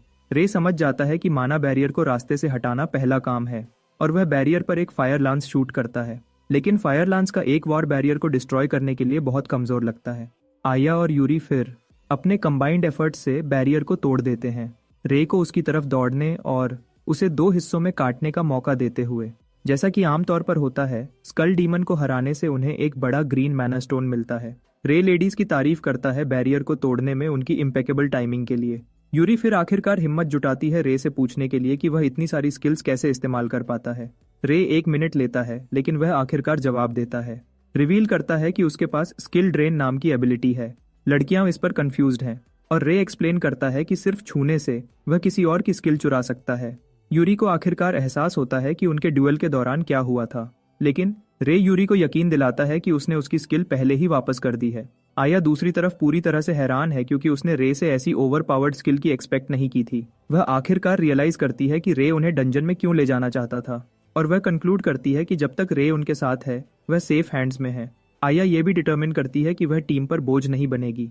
इसके साथ टीम डंजन में और गहरे आगे बढ़ती है और थोड़ी देर बाद वह बॉस के रूम में पहुंचते हैं। आया बताती है कि जमीन का हिलना और तेज हो रहा है। वह पूछने पर मजबूर होती है कि क्या उनमें सच में इतनी ताकत है कि वह बॉस मॉन्स्टर से टक्कर ले सकें। रे फिर आया को कहता है कि बॉस के रूम तक पहुंचने के रास्ते में उनका लेवल बढ़ गया है और इसके साथ उसे लगता है कि वह यह कर पाएंगे। आया मानती है कि रे अपनी एनालिसिस में सही है और वह टीम को खुद को प्रूव करने के लिए तैयार है कि वह कोई ड्रॉबैक नहीं है। अचानक पीछे से कुछ दिखता है और आया को पकड़ लेता है इससे पहले कि उनमें से कोई रिएक्ट कर पाए। वह पलट कर देखते हैं तो एक खौफनाक क्रीचर, एक लेवल 89 ग्रिम रीपर जो डंजन का बॉस है, दिखता है। रे आखिरकार शॉक्ड और टेरिफाइड है क्योंकि बॉस को अपने रूम से बाहर नहीं होना चाहिए।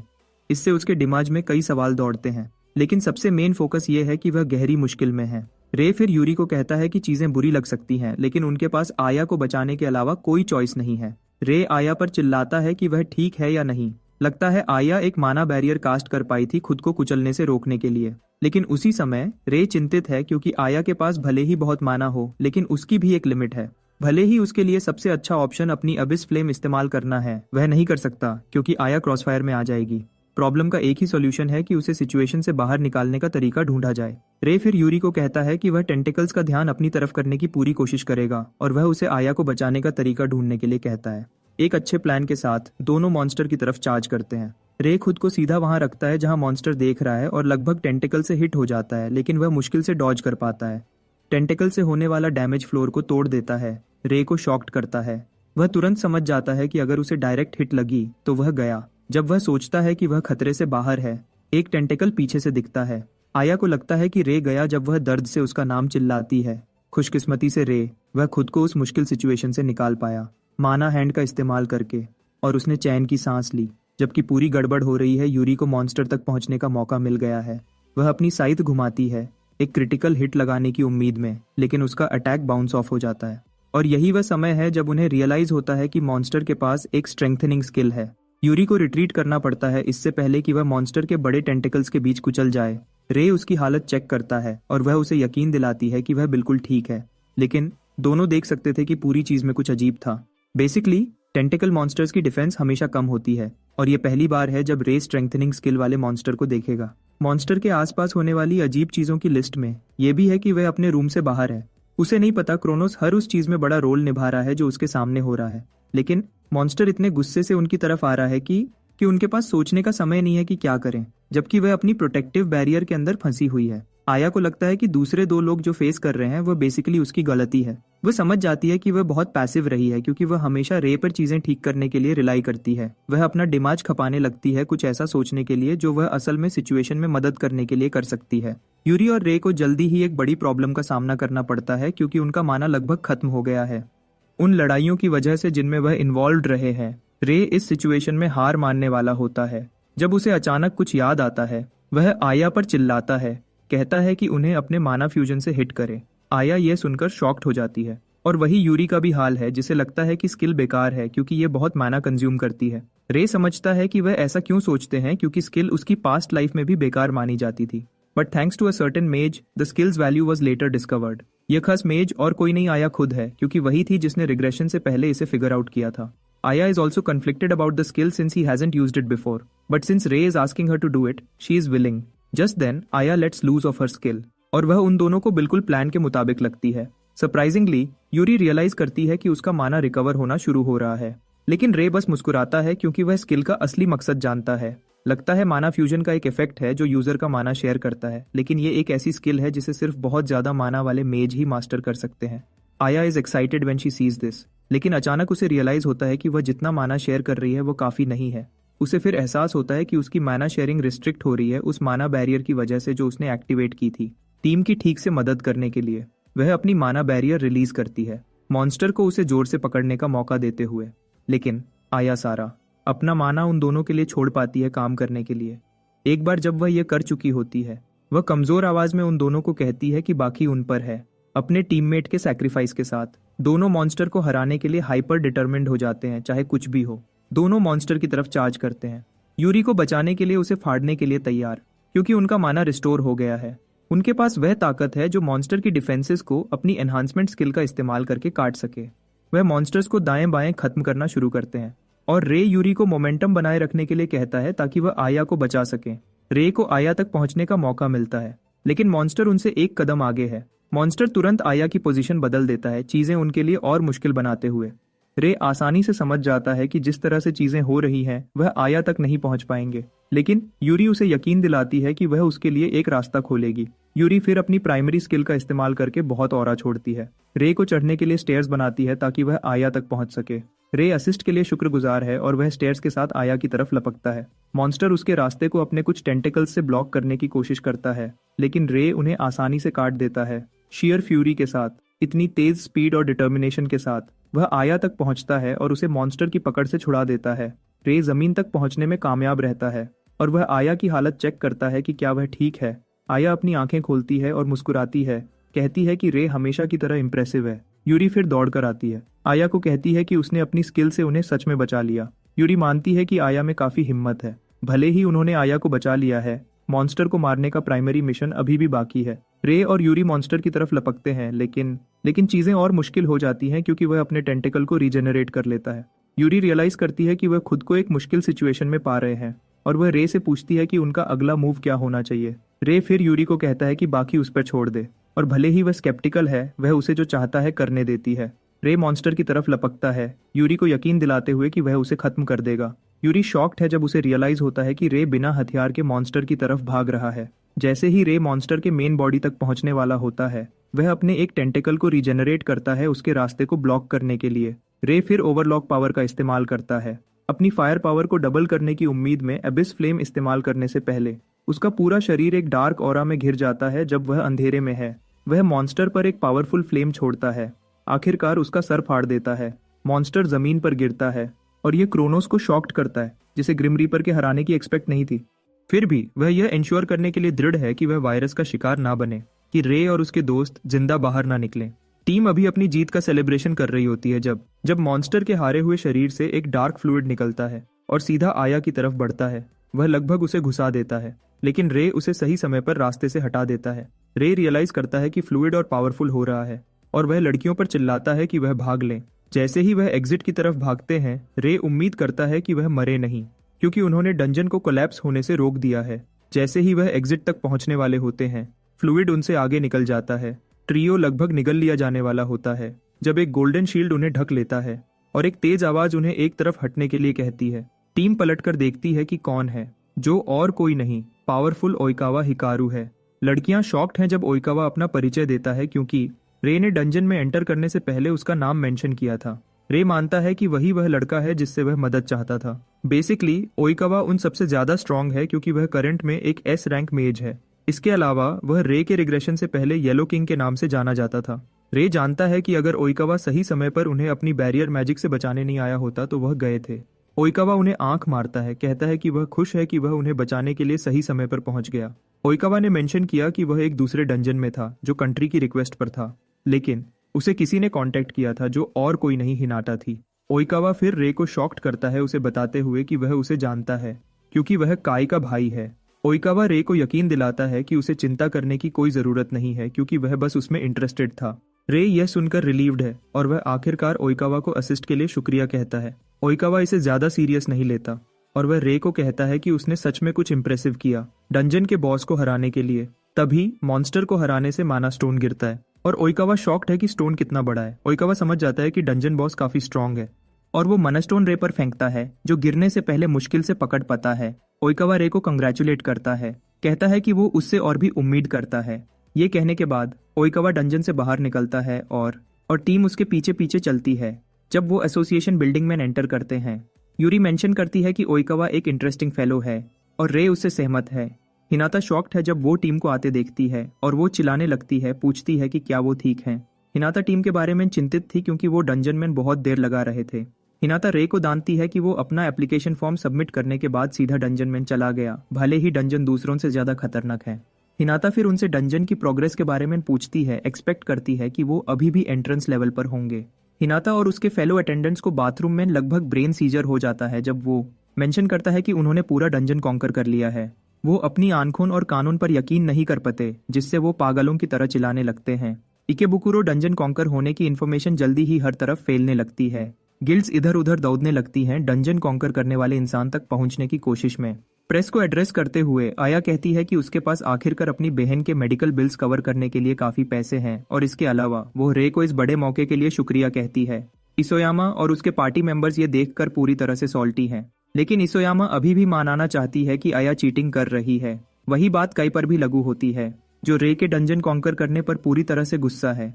रे के डंजन कॉन्कर करने की खबर हर जगह फैल गई, खासकर क्योंकि वो पहले कलरलेस के नाम से जाना जाता था।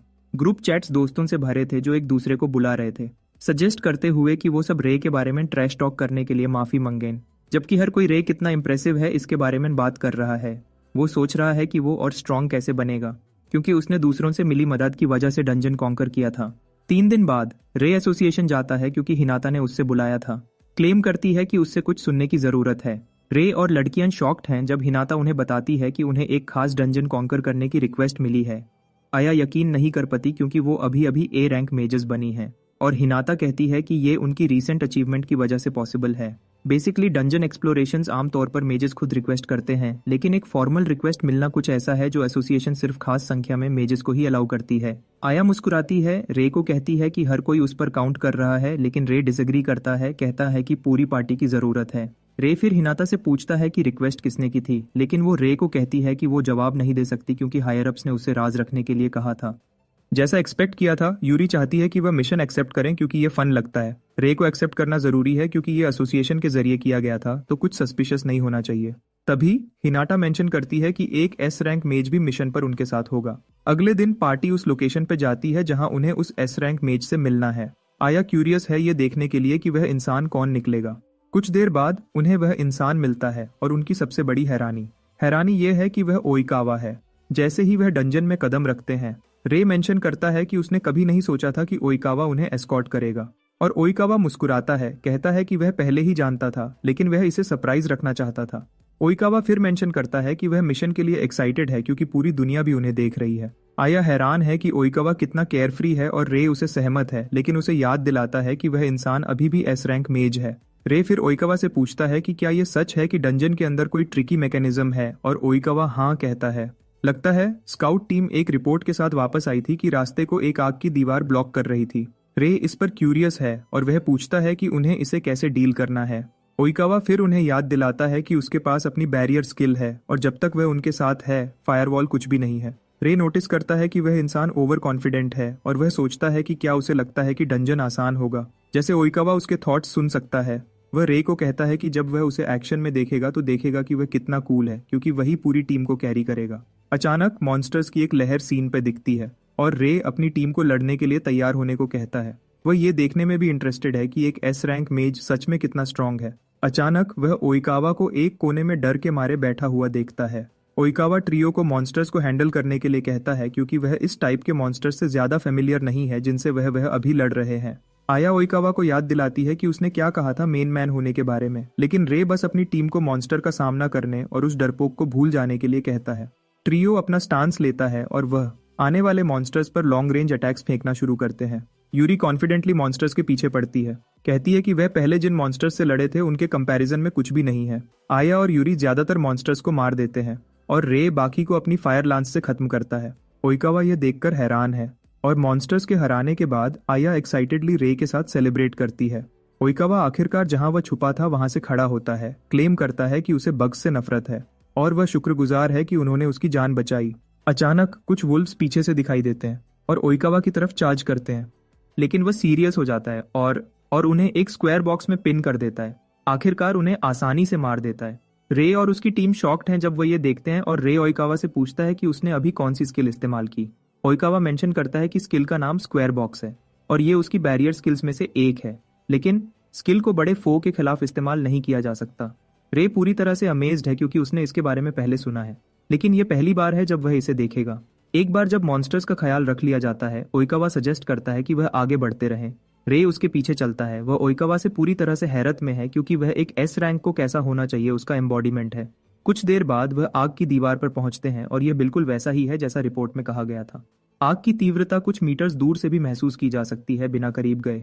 तभी ओइकावा आगे बढ़ता है और वह अपनी बैरियर मैजिक से आग में एक रास्ता बनाता है। टीम एक्साइटेडली उस पैसेज से गुजरती है और उन्हें जल्दी ही एक और छेद मिलता है जो बॉस के रूम तक जाता है, क्योंकि वह पहले ही हैं। रे सजेस्ट करता है कि वह बॉस के चेंबर्स में चलें।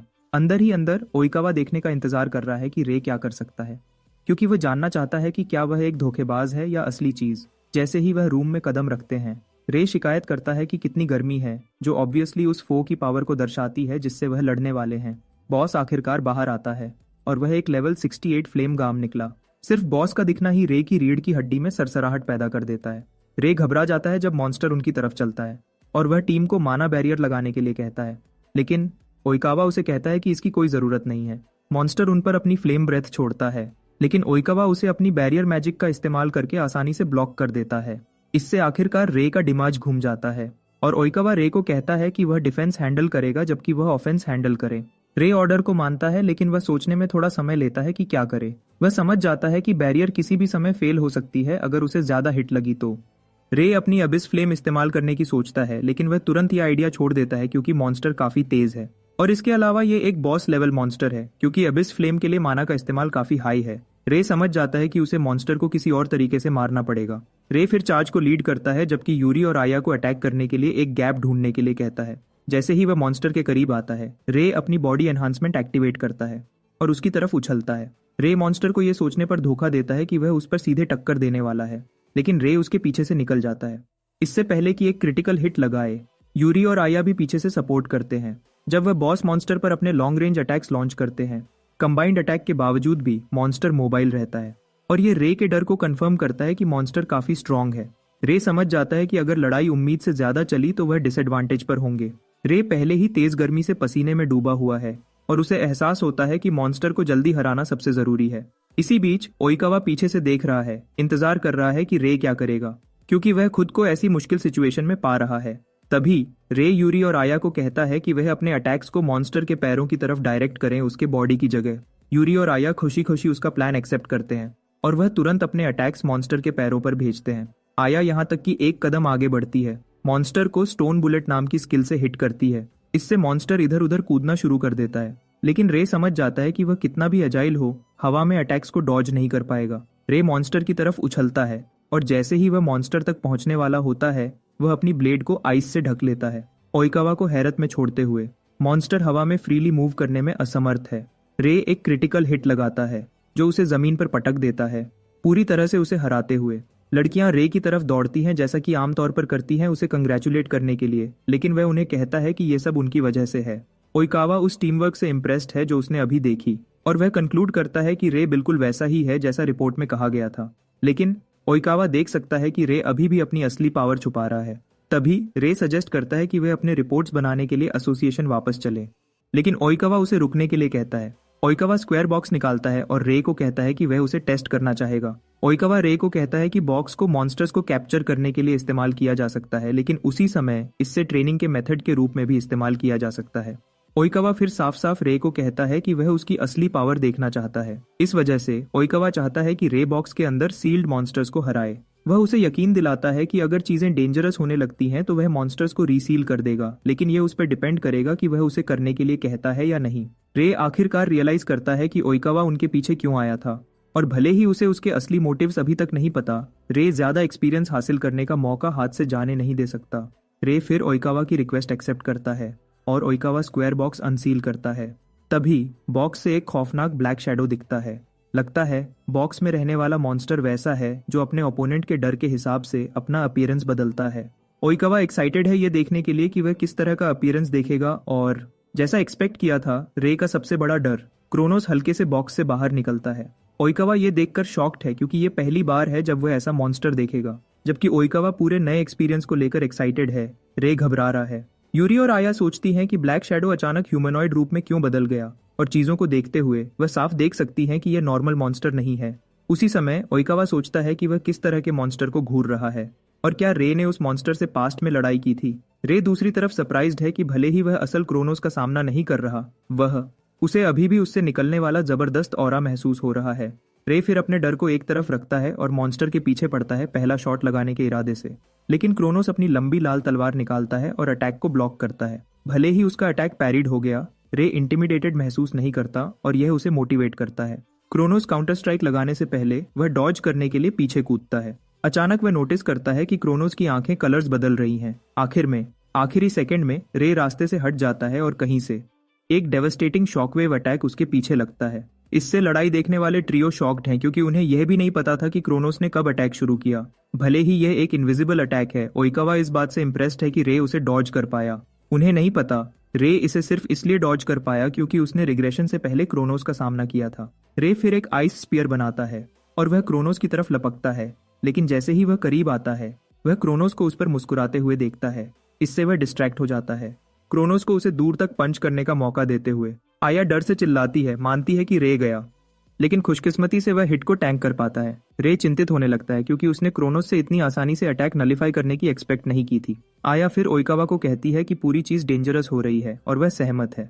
ओइकावा शैडो को वापस बॉक्स में निकालने का डिसाइड करता है और वह अपनी पावर एक्टिवेट करने के लिए अपना हाथ फैलाता है। सरप्राइजिंगली उसे एहसास होता है कि कुछ गलत है। यूरी भी नोटिस करती है कि ओइकावा चिंतित है और कुछ नहीं हो रहा। वह उसे जल्दी से बॉक्स रिट्रीव करने के लिए कहती है और ओइकावा जवाब देता है कि वह कोशिश कर रहा है, लेकिन शैडो उसे रेजिस्ट कर रहा है।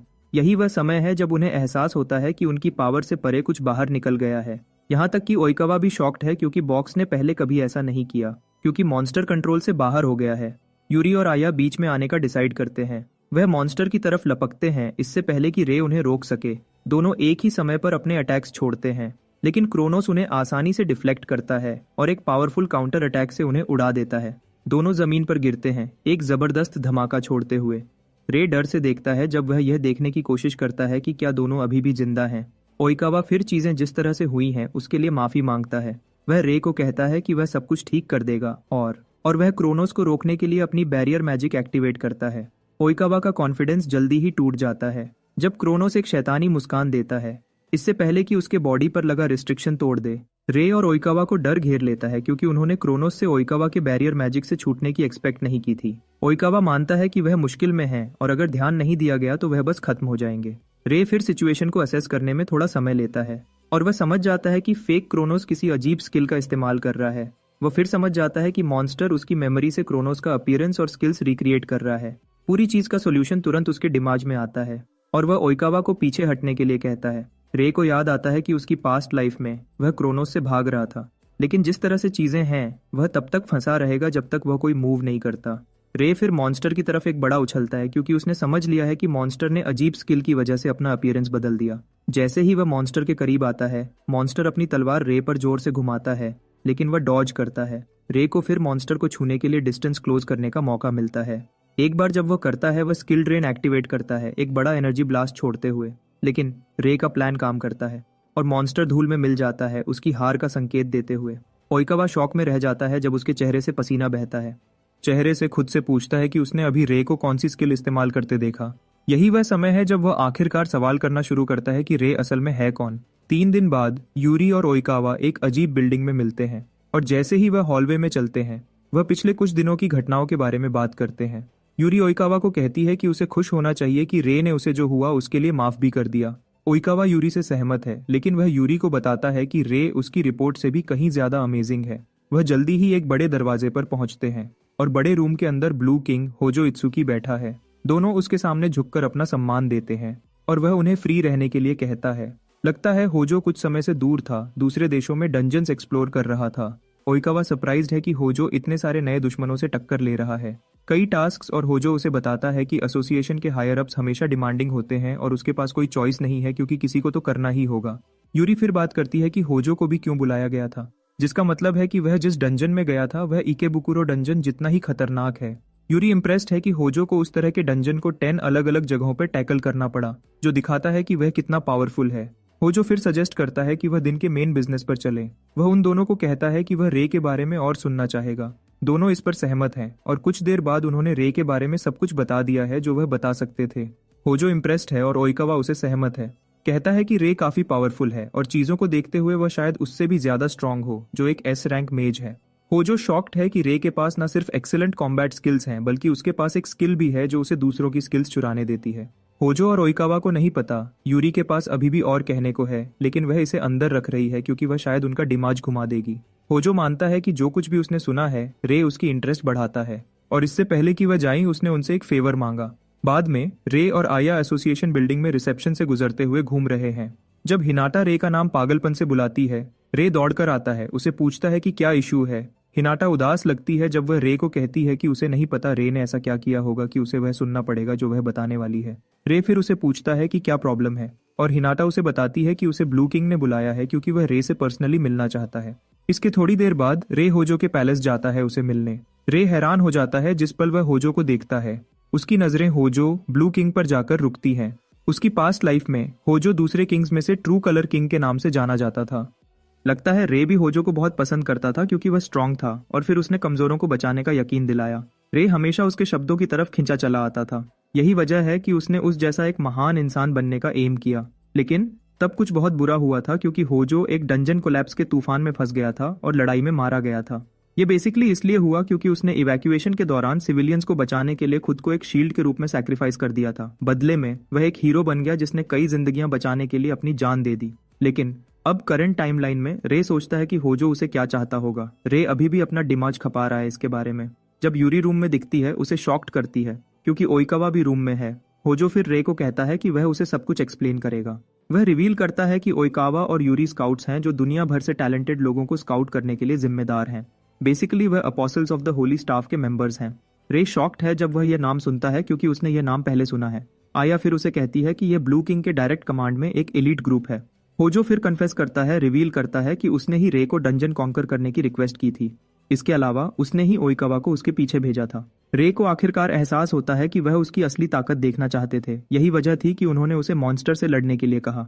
यूरी भी कन्फेस करती है कि उसने रे की पार्टी ज्वाइन की थी क्योंकि उसे यह फन लगा था। होजो फिर साफ साफ रे को कहता है कि वह उसमें इंटरेस्टेड है और वह चाहेगा कि रे उन्हें ज्वाइन करे, लेकिन वह रे को बताता है कि वह पहले उसकी इंसानियत देखना चाहेगा। क्योंकि मल्टीपल कलर्स वाले मेजेस के मामले में अभी भी बहुत कुछ छुपा हुआ है। होजो फिर रे से पूछता है कि उसे क्या चाहिए। रे फिर सोचने में थोड़ा समय लेता है इससे पहले कि अपना जवाब दे, और वह होजो को कहता है कि वह सबसे ज्यादा स्ट्रांग बनना चाहता है। होजो फिर उसे पूछता है कि क्या वह सबसे स्ट्रांग मेज बनने की कोशिश कर रहा है और एक ऐसे कलर का किंग बनना चाहता है जो उसे एक इंसान के रूप में पीछे छोड़ दे। अपना जवाब देने से पहले रे 1 मिनट सोचता है और जोश के साथ अपना जवाब देता है।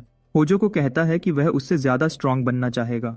होजो उसे बताता है कि वह उसके जवाब से खुश है, और इसके साथ वह रे से पूछता है कि क्या वह apostles of the Holi staff join करना चाहेगा। रे और आया दोनों शॉक्ड हैं जब वह होजो का ऑफर सुनते हैं, और होजो ऐड करता है कि वह काफी श्योर है कि रे कॉम्पिटेंट लोगों के साथ अच्छा परफॉर्म करेगा।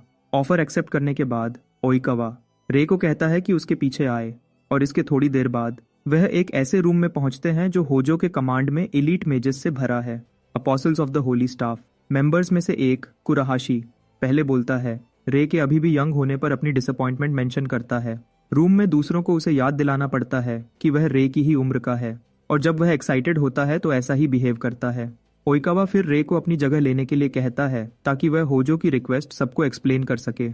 ओइकावा फिर ग्रुप को एक्सप्लेन करता है कि उनका मिशन 2 डंजन्स को कॉन्कर करना है, और दोनों डंजन्स हाई लेवल डंजन्स हैं जिनका रिकमेंडेड लेवल 65 से ऊपर है। यह करने के लिए वह खुद को 2 टीम्स में डिवाइड करेंगे ताकि एक साथ 2 डंजन्स टैकल कर सकें। ओइकावा मेंशन करता है कि जो मकुहारी डंजन जाएंगे वह खुद है याशिरो, शिराई और अजुमा। दूसरी तरफ रे और उसकी पार्टी तामा डंजन जाएंगे, लेकिन उनके साथ कुराहाशी भी होगा। कुराहाशी यह सुनकर घबरा जाता है, पूछता है कि उसे रे और उसकी गैंग के साथ क्यों पेयर किया गया है। यूरी उसे छेड़ती है, पूछती है कि क्या वह इससे नाखुश है, और कुराहाशी जवाब देता है कि वह नहीं है। ओइकावा फिर कुराहाशी को कहता है कि उसे चिंता करने की कोई जरूरत नहीं है क्योंकि रे काफी स्किल्ड है और इसके अलावा उसके पास 3 कलर्स का माना है। कुराहाशी इस बात से डिसएग्री करता है कि माना की वाइड वैरायटी होने का मतलब स्ट्रांग होना है, क्योंकि रे का भाई काई भी वैसा ही था। रे शॉक्ड है जब वह काई का नाम सुनता है, और कुराहाशी रिवील करता है कि काई apostles of the Holi staff का मेंबर था। वह ऐड करता है कि वह काई को पर्पल किंग बुला सकते हैं, लेकिन वह अभी भी उनके कंपैरिजन में कुछ भी नहीं है। रे फिर याद करता है कि यूरी ने काई के बारे में वही बात कही थी, और ये रे को बताता है कि लोग अब काई को ऐसे ही देखते हैं। कुराहाशी अपनी बकवास जारी रखता है, बात करता है कि मल्टीपल कलर्स होने का मतलब स्ट्रांग होना नहीं है। इसके अलावा उसे लगता है कि ओइकावा ने ही रे को इकेबुकुरो डंजन क्लियर करने में मदद की थी। सीधी बात में कुराहाशी कह रहा है कि रे एक कमजोर है। आया फिर गुस्से में आती है, कुराहाशी को कहती है कि वह गलत है क्योंकि रे कमजोर नहीं है। वह मेंशन करती है कि कुराहाशी को उसे जज करने का हक तभी होगा जब उसने अपनी आंखों से देखा हो कि रे क्या कर सकता है। आया की चीख की वजह से कुराहाशी आखिरकार मान जाता है, और वह रे की पार्टी ज्वाइन करने पर सहमत हो जाता है डंजन कॉन्कर करने के लिए, क्योंकि हर कोई सहमत है। ओइकावा उन्हें कहता है कि वह वही प्लान फॉलो करेंगे। वह कुराहाशी को बताता है कि वह खुद रे की पावर देखेगा। कुराहाशी अभी भी सोचता है कि ओइकावा रे की तारीफ कर रहा है, और वह उसे कहता है कि इस पर ज्यादा जोर ना दे। जब वह मिशन के लिए तैयार होते हैं, रे जानता है कि उसके लिए अपनी स्ट्रेंथ दिखाना बहुत जरूरी है, लेकिन उसी समय उसे और कॉमरेड्स चाहिए जब वह आखिरकार क्रोनोस का सामना करना चाहता है। और भले ही कुराहाशी के शब्द हार्श और डिग्रेडिंग हैं, उसे अभी भी उसकी जरूरत है। इसके थोड़ी देर बाद वह टामा डंजन पहुंचते हैं, और बहुत जल्दी मॉन्स्टर्स का एक झुंड उनकी तरफ आता है। रे अभी भी टीम को बताने की कोशिश कर रहा है कि उन्हें एक साथ काम करना होगा। जब कुराहाशी बीच में टोकता है, उन्हें कहता है कि एक साथ काम करना स्ट्रेसफुल है। टीम के बाकी मेंबर्स से कंसल्ट किए बिना कुराहाशी मॉन्स्टर्स की तरफ लपकता है एक पावरफुल फिस्ट अटैक के साथ जिसमें फ्लेम्स भरे हैं। उसके एक ही पंच से जमीन टूट जाती है और एक मैसिव शॉकवेव छोड़ता है जो आया को लगभग जमीन से उड़ा देता है। एक ही वार से कुराहाशी मॉन्स्टर्स के झुंड को खत्म कर देता है, और वह रे को छेड़ता है, कहता है कि वह काफी श्योर है कि वह जो उसने अभी किया वह नहीं कर सकता। बिल्कुल पहले की तरह कुराहाशी दोबारा लपकता है, टीम को कहता है कि वह बस डंजन को अकेला कॉन्कर करेगा। रे फिर लड़कियों की तरफ मुड़ता है, उन्हें बताता है कि वह अकेली नहीं थी। उन्हें बताता है कि उसका कुराहाशी से हारने का कोई इरादा नहीं है। इसके साथ वह कुराहाशी के पीछे भागता है, लड़कियों को पीछे छोड़ते हुए। रे एक ही समय पर कई मॉन्स्टर्स को खत्म कर देता है, और कुराहाशी उसे बताता है कि उसका मूव थोड़ा बेहतर हो रहा है। रे उसके कॉम्प्लीमेंट के लिए शुक्रिया कहता है, और वह अपना काम जारी रखता है। आया शिकायत करती है कि पूरी चीज एक बड़ी गड़बड़ में बदल गई है, लेकिन यूरी उसे कहती है कि उसे प्राउड होना चाहिए क्योंकि रे कुराहाशी के साथ कदम से कदम मिला रहा है। यूरी मेंशन करती है कि कुराहाशी की स्किल स्पेशल है क्योंकि वह अपने माना को एक बड़े एरिया में कंसेक्यूटिवली इस्तेमाल कर सकता है। यही बेसिकली वजह है कि कुराहाशी दुश्मनों के बड़े ग्रुप के लिए एक खतरा है। यूरी मेंशन करती है कि कुराहाशी करंटली सबसे ज्यादा मॉन्स्टर्स मारने वाले आदमी का टाइटल रखता है, लेकिन इसके बावजूद भी रे ऐसे आदमी के साथ कदम से कदम मिला रहा है। अपने चेहरे पर मुस्कान के साथ यूरी डिक्लेयर करती है कि रे एक अमेजिंग मेज है। 10 मिनट बाद वह बॉस रूम में पहुंचते हैं। आया को शॉक्ड करता हुआ। अंदर ही अंदर रे अपने अंदर कुछ बदलते हुए महसूस कर सकता है और यह इस वजह से है कि वह कुराहाशी से कम्पीट कर रहा है। बॉस रूम में एंटर करते ही टीम हैरान रह जाती है जब वह ऊपर से एक बड़ी आंख को उन्हें घूरते हुए देखते हैं। टीम बॉस से लड़ने के लिए तैयार हो रही होती है जब वह कुछ अजीब होते हुए नोटिस करते हैं। बॉस उन सारे मॉन्स्टर्स को अंदर खींचना शुरू करता है जिनको उन्होंने हराया था। उनकी सबसे बड़ी हैरानी, बॉस मॉन्स्टर ने मरे हुए मॉन्स्टर्स को एब्जॉर्ब कर लिया, आखिरकार कुछ और भी डरावना बनने के लिए। एक चाइमेरा बीस्ट जिसे पहले कभी नहीं देखा गया था, क्योंकि ये एक अनजान मॉन्स्टर है। रे कुराहाशी को बताने की कोशिश करता है कि उन्हें केयरफुल रहना होगा, लेकिन कुराहाशी उन्हें इग्नोर करता है और बॉस मॉन्स्टर की तरफ लपकता है। बात करता है कि वह इंटिमिडेटेड नहीं है। कुराहाशी मॉन्स्टर की तरफ लपकता है और एक फायरी पंच देता है जो अपने पीछे एक बड़ी फ्लेम छोड़ता है। वह सब पेशेंस से देखते हैं कि क्या कुराहाशी मॉन्स्टर को हरा पाया, लेकिन जब तक फ्लेम साफ होती है कुराहाशी रियलाइज करता है कि मॉन्स्टर अभी भी खड़ा है और उसने अपने हाथ से उसके अटैक को ब्लॉक कर लिया है। इससे पहले कि कुराहाशी कुछ समझ पाए, मॉन्स्टर का दूसरा हाथ पहले ही उसके गले तक पहुंच रहा है। जैसे ही मॉन्स्टर उसका सर फाड़ने वाला होता है, रे बीच में आता है और वह माना हैंड का इस्तेमाल करके कुराहाशी को खतरे से दूर खींचता है। रे उसे पूछता है कि क्या वह ठीक है, लेकिन वह साफ तौर पर रे से ना हारने पर फोकस्ड है। तभी वह मॉन्स्टर को अपनी डैमेज बॉडी रिजेनरेट करते हुए देखते हैं, जो उसे और भी खतरनाक बनाता है। जैसे कि ये काफी नहीं है, मॉन्स्टर अपना सर उठाता है और एक लेजर जैसा कुछ फायर करने की तैयारी करता है। बिना शक के रे जानता है कि यह डेडली होगा और वह अपने टीममेट्स पे चिल्लाता है, उन्हें डॉज करने के लिए कहता है। लेजर लगता है एक डेडली स्ट्राइक छोड़ता है जो टीम जानती है कि अगर उन्होंने डॉज नहीं किया होता तो वह मर गए होते। कुराहाशी भी चिंतित है, लेकिन वह रिलीव्ड है कि मॉन्स्टर में इतनी ताकत नहीं है कि वह लेजर को कंसेक्यूटिवली फायर कर सके। क्योंकि ऐसा है, यूरी को लगता है कि अब उन्हें भी काम पर लग जाना चाहिए। वह मॉन्स्टर पर आइस स्पीयर्स फायर करती है, लेकिन उसे हैरानी होती है मॉन्स्टर को कोई डैमेज नहीं होता। यही वह समय है जब उसे रियलाइज होता है कि कुराहाशी का अपनी आग से मॉन्स्टर को डैमेज करना कोई मजाक नहीं था। रे समझ जाता है कि वह मुश्किल में है, क्योंकि अगर वह ऐसे ही इंतजार करते रहे तो मॉन्स्टर एक और शॉट फायर करेगा जो पहले से भी बुरा हो सकता है। रे के पास मॉन्स्टर के मेन बॉडी पर अटैक करने का प्लान है, लेकिन वह जानता है कि वह दोबारा अपने हाथों का इस्तेमाल करके रास्ते में आ जाएगा। रे फिर एक तरीका ढूंढ निकालता है और वह आया को कुराहाशी पर माना फ्यूजन कास्ट करने के लिए कहता है। आया यह सुनकर सरप्राइज्ड है और रे कंफर्म करता है कि यही उसने कहा था। आया फिर अपनी पावर एक्टिवेट करती है कुराहाशी को इतने माना के साथ कि वह चिल्लाने पर मजबूर हो जाता है। रे फिर कुराहाशी को कहता है कि जब उनके पास अभी भी समय है तो मॉन्स्टर के मेन बॉडी पर अटैक करे।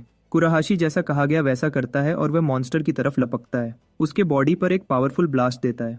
रे ने मॉन्स्टर के बॉडी पर जितनी फायर पावर दी उसके बावजूद भी वह अभी भी खड़ा है। गुस्से में मॉन्स्टर एक और लेजर ब्लास्ट बनाने लगता है। टीम घबराने लगती है, लेकिन यही वह है जो रे चाहता है। वह कुराहाशी के आगे निकल जाता है, उसे कहता है कि उसने सच में रास्ता साफ कर दिया।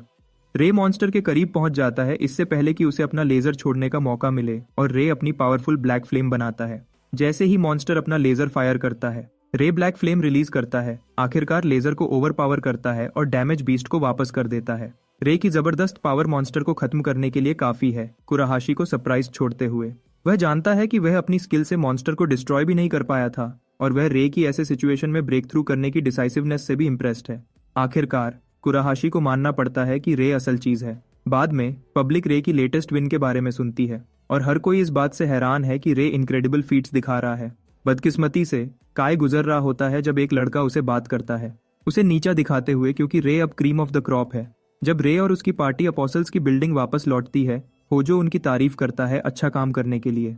वह पूछता है कि क्या टामा डंजन ने पिछले डंजन से ज्यादा मुश्किल दी, और रे इस बात को कंफर्म करता है, कहता है कि वह असल में एक नए टाइप के मॉन्स्टर से मिले थे।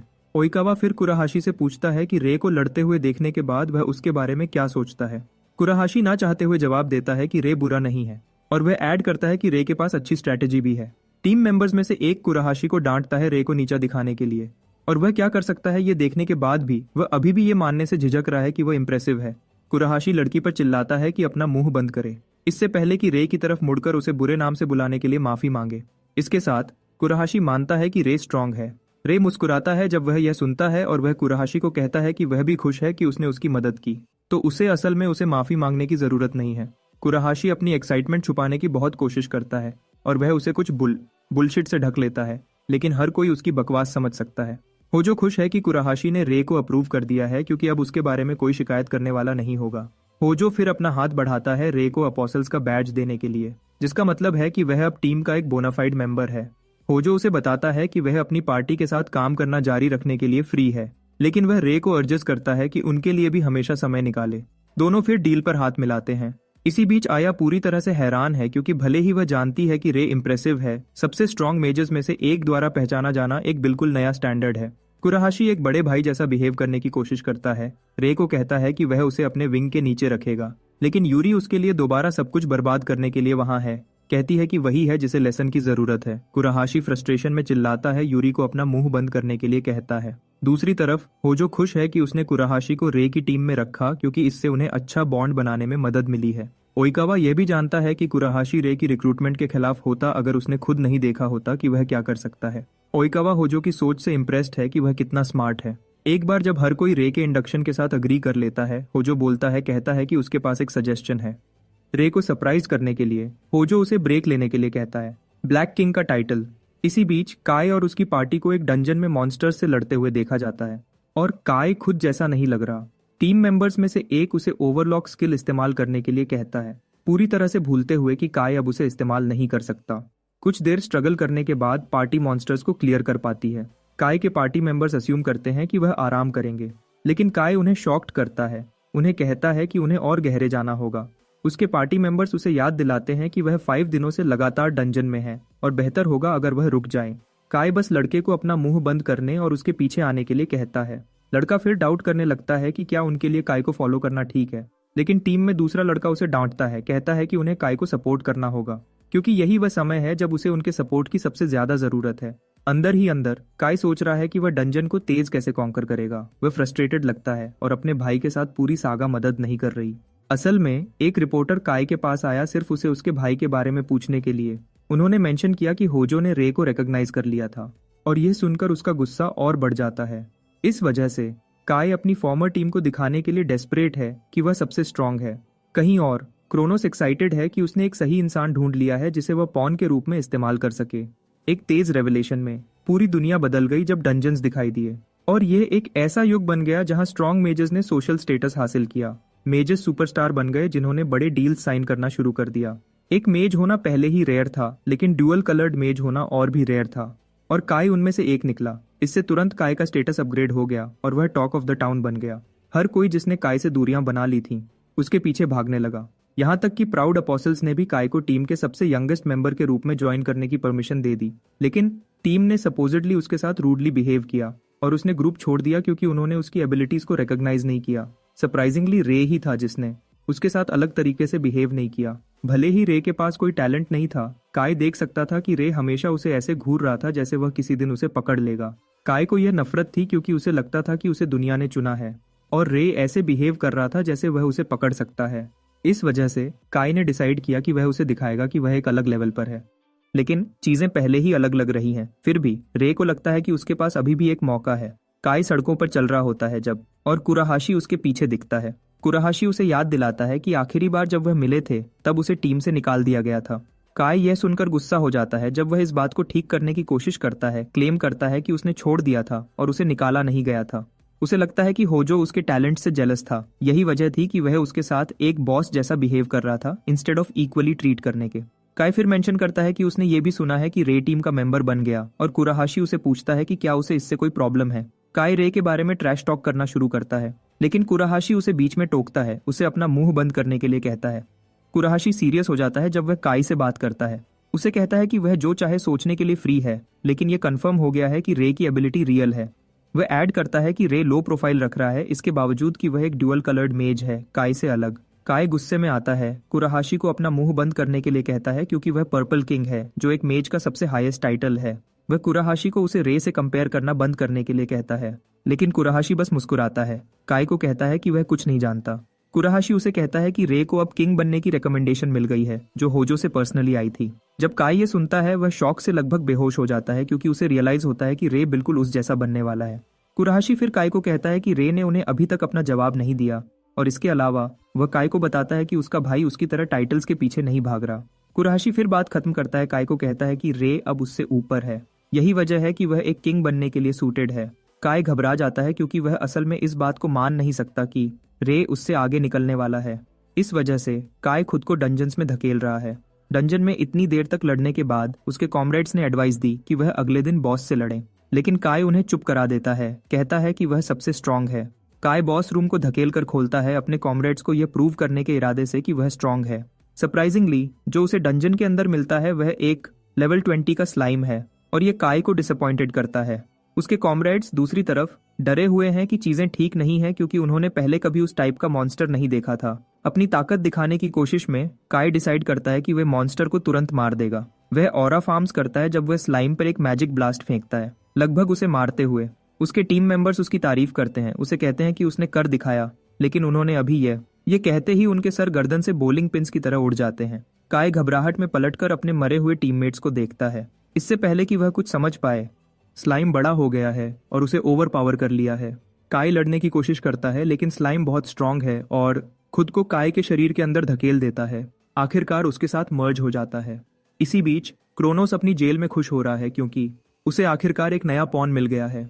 कुछ देर बाद काय वापस अपने पैरों पर खड़ा होता है, अलग दिखता हुआ, लेकिन वह शैतानी तरीके से हंसता है, बात करता है कि उसे अब कितना अच्छा महसूस हो रहा है। दूसरी तरफ सील का एक हिस्सा जो क्रोनोस को पकड़े हुए था टूट गया है। कहीं और अपोसल फैसिलिटी ट्रेनिंग सेंटर पर रे और टीम को प्रैक्टिस करते हुए देखा जाता है। कुछ मिनट की ट्रेनिंग के बाद ओइकावा सजेस्ट करता है कि वह ब्रेक लें। आया रे को चेहरा सुखाने के लिए टॉवल देने दौड़कर आती है और वह कुराहाशी को यह भी बताती है कि उसने उसे ट्रेन करते हुए देखकर बहुत कुछ सीखा है। कुराहाशी अपना लाल चेहरा छुपाने की कोशिश करता है लेकिन यह साफ है कि वह बहुत ज्यादा शर्मा रहा है। कुराहाशी फिर मेंशन करता है कि वह दिन में पहले काय से मिला था। कुराहाशी फिर सब कुछ रिवील करता है जो उन्होंने बात की थी। हंस रहा था कि काय कैसे सोचता है कि वह अभी भी उससे ज्यादा स्ट्रांग है। यूरी कुराहाशी को दोबारा छेड़ने का तरीका ढूंढ निकालती है, कहती है कि वह पर्सनली काय के पीछे गया क्योंकि वह किसी ऐसे इंसान को नीचा दिखा रहा था जिसे उसने खुद अप्रूव किया था।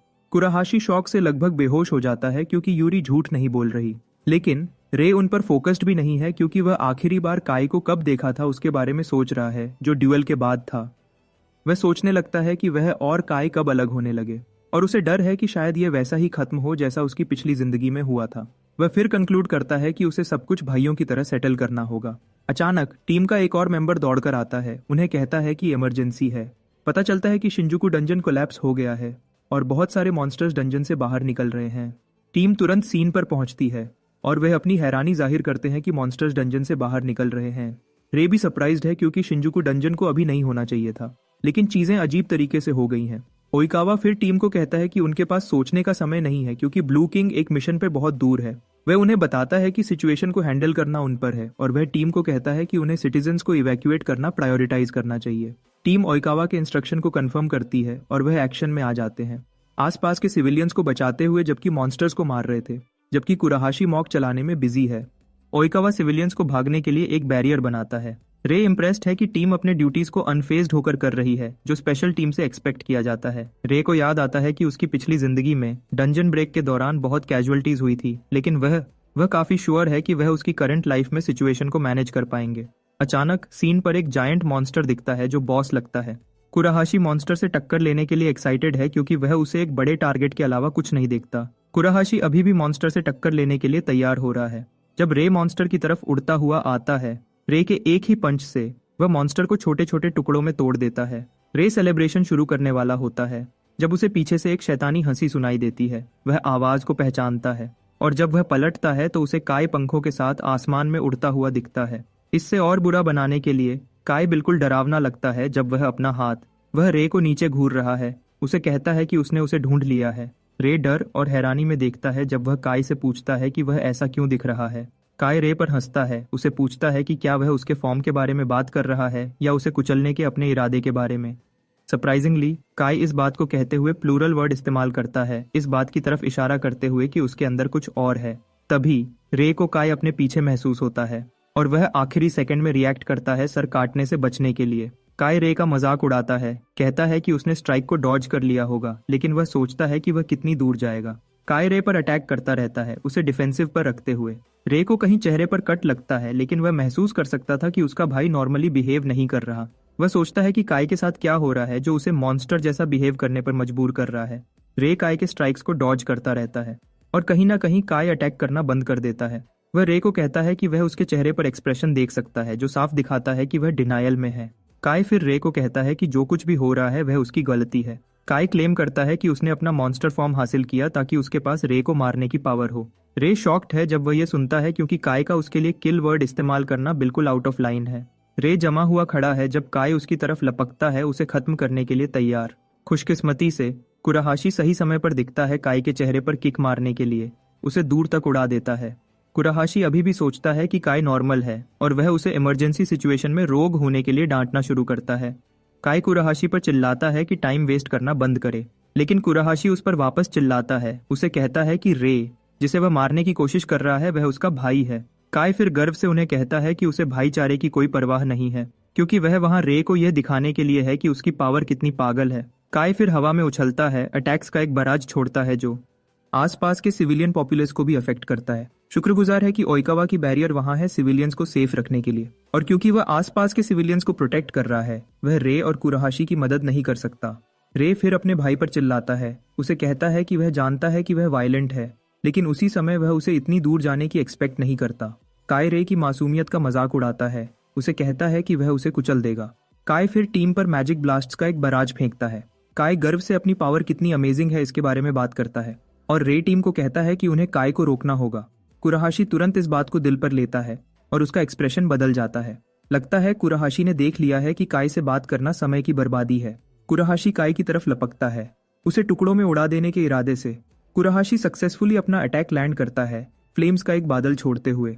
लेकिन जब आग साफ होती है, कुराहाशी रियलाइज करता है कि उसने सक्सेसफुली उसके अटैक को ब्लॉक कर लिया था। जब तक कुराहाशी रियलाइज करता है कि काय आउट ऑफ बाउंड्स है, काय ने अपना हाथ उसकी छाती में घुसा दिया है। रे कुराहाशी का नाम चिल्लाता है जब काय उसे जमीन पर फेंकता है, लेकिन उसे कोई रिस्पॉन्स नहीं मिलता। रे बिना कुछ किए कुराहाशी का नाम चिल्लाता रहता है, और जैसे ही काय कुराहाशी को खत्म करने वाला होता है, ओइकावा लड़ाई ज्वाइन करता है। वह काय के अटैक को अपनी बैरियर से ब्लॉक करता है और वह कुराहाशी को भी प्रोटेक्ट करता है। ओइकावा अपनी डिसअपॉइंटमेंट जाहिर करता है कि काय कितना गिर गया है, और वह उसे बताता है कि अब समय आ गया है कि वह उसके गुस्से का सामना करे।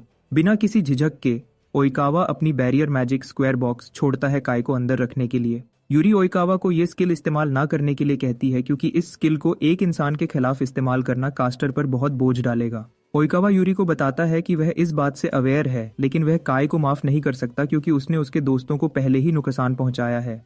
ओइकावा काय को क्लोज करता रहता है, लेकिन वह जल्दी ही रियलाइज करता है कि स्किल उस पर बहुत ज्यादा असर डाल रही है। 1 मिनट से भी कम समय में ओइकावा के हाथों से खून निकलने लगा। ओइकावा रियलाइज करता है कि चीजें उसकी उम्मीद से ज्यादा मुश्किल हैं, क्योंकि उसने इतना डैमेज लेने की एक्सपेक्ट नहीं की थी। लेकिन वह काय को सील करने के लिए दृढ़ है, चाहे कुछ भी हो। अचानक काय अपने शरीर से बहुत एनर्जी छोड़ता है, आखिरकार ओइकावा की बैरियर को तोड़ देता है, जबकि वह उनका मजाक उड़ाता है कि उसका चीजों को उनके तरीके से जाने देने का कोई इरादा नहीं है। काय फिर बात करता है कि उसकी बॉडी अभी तक परफेक्ट कंडीशन में नहीं है।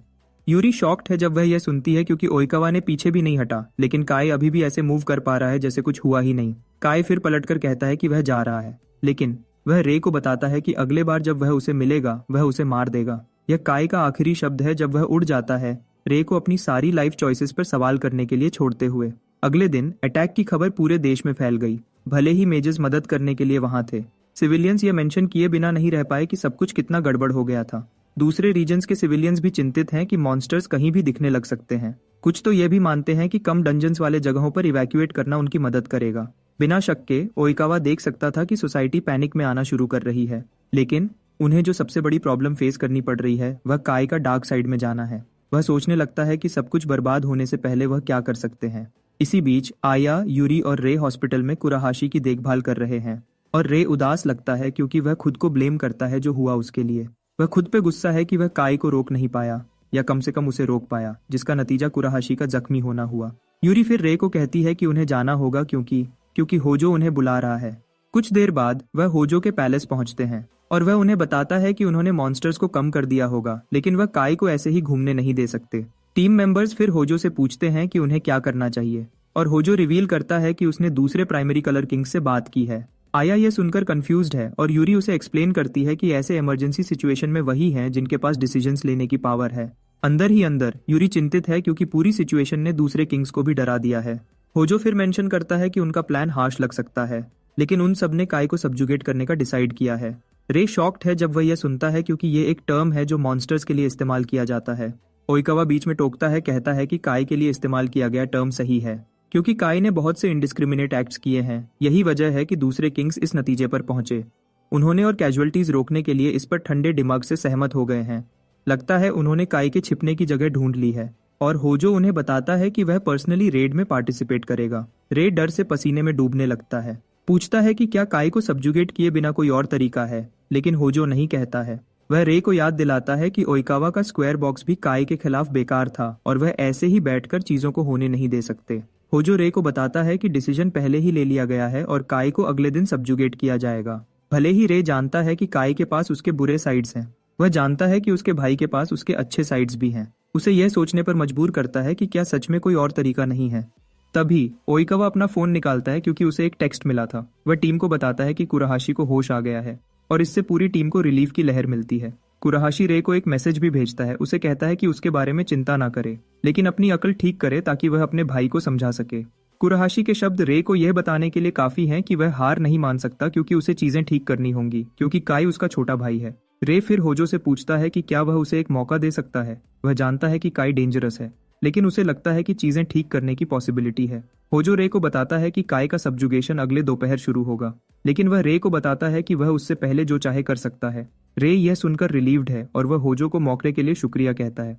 सरप्राइजिंगली आया और यूरी कहती हैं कि वह रे को ज्वाइन करेंगी क्योंकि वह अपोस्टल्स ज्वाइन करने से पहले उसकी पार्टी में थी। होजो यह सुनकर साइजिज करता है, लेकिन वह उन्हें रोक नहीं सकता, तो वह बस उन्हें कहता है कि वह जाने के लिए फ्री है।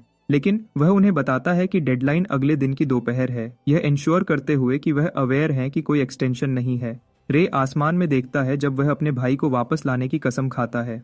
बाद में रे और उसकी टीम कोस्ट के पास एक आइलैंड की तरफ जाती है, सदर्न टोक्यो के करीब, जहां काई के छिपने की बात कही जा रही है। कुछ देर बाद उन्हें ओइकावा मिलता है और रे को एहसास होता है कि ओइकावा वहां रे को देखने के लिए है। ओइकावा इस बात को कंफर्म करता है, कहता है कि वह होजो के ऑर्डर्स फॉलो कर रहा है। वह मेंशन करता है कि आइलैंड पर नजर रखना और बाकी अपोस्टल्स के साथ काई को सब्जुगेट करने में पार्टिसिपेट करना उसका काम है। इस वजह से वह रे जो कुछ भी करने वाला है उसमें पार्टिसिपेट नहीं कर सकता, लेकिन उसके बजाय वह उसे बैरियर स्किल देता है। रे मुस्कुराता है जब उसे रियलाइज होता है कि होजो ने जानबूझकर उन्हें समय पर आइलैंड भेजा था। रे फिर ओइकावा को शुक्रिया कहता है, उसे यकीन दिलाते हुए कि वह काई को वापस लाएगा। जाते हुए ओइकावा रे को कहता है कि उसे यकीन नहीं कि काई उसकी बात सुनेगा, और इस वजह से वह रे के लिए एक और चीज करता है। इसी बीच काई की मेंटल हेल्थ गिरने लगती है और वह बहुत मुश्किल में है क्योंकि उसे नफरत है कि लोग उसे समझते नहीं हैं। क्रोनोस के थॉट्स उसके दिमाग में घुसने लगते हैं, उसे कहते हैं कि सब कुछ बर्बाद कर दे और चिंता करना छोड़ दे। क्रोनोस ये भी रियलाइज करता है कि काई अभी भी लड़ने की कोशिश कर रहा है और वह और ज्यादा इंटरफियर करने का डिसाइड करता है।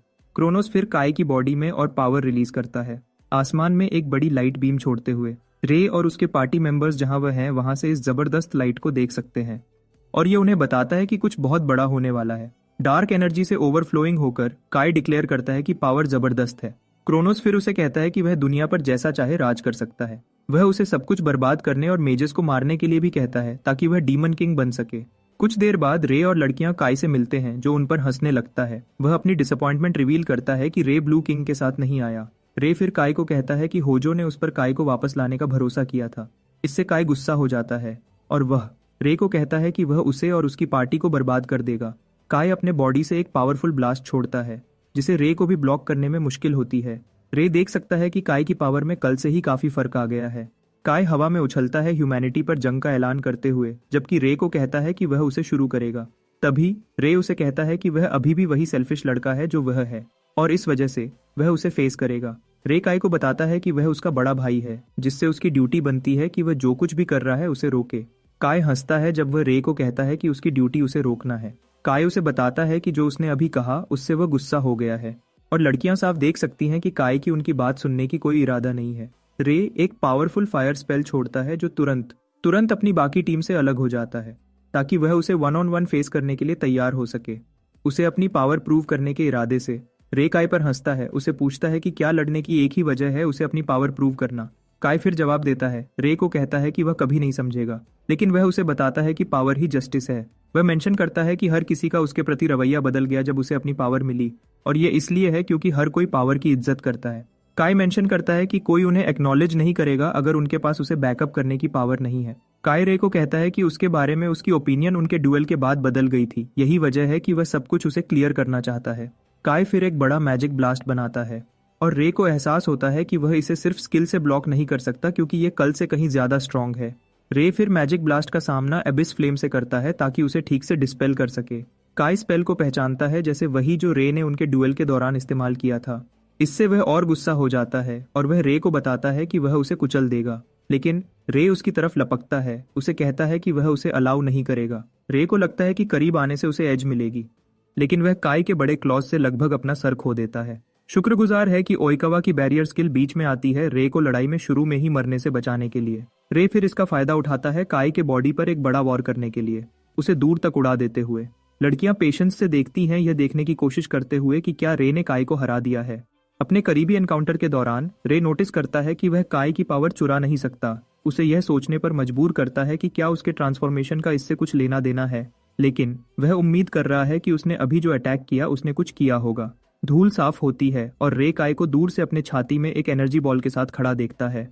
काई मोशनलेस रहता है, यह समझने की कोशिश करते हुए कि टीम में हर किसी ने रे को फॉलो करना क्यों चुना और यहाँ तक कि उस पर अपनी पावर्स के साथ भरोसा किया।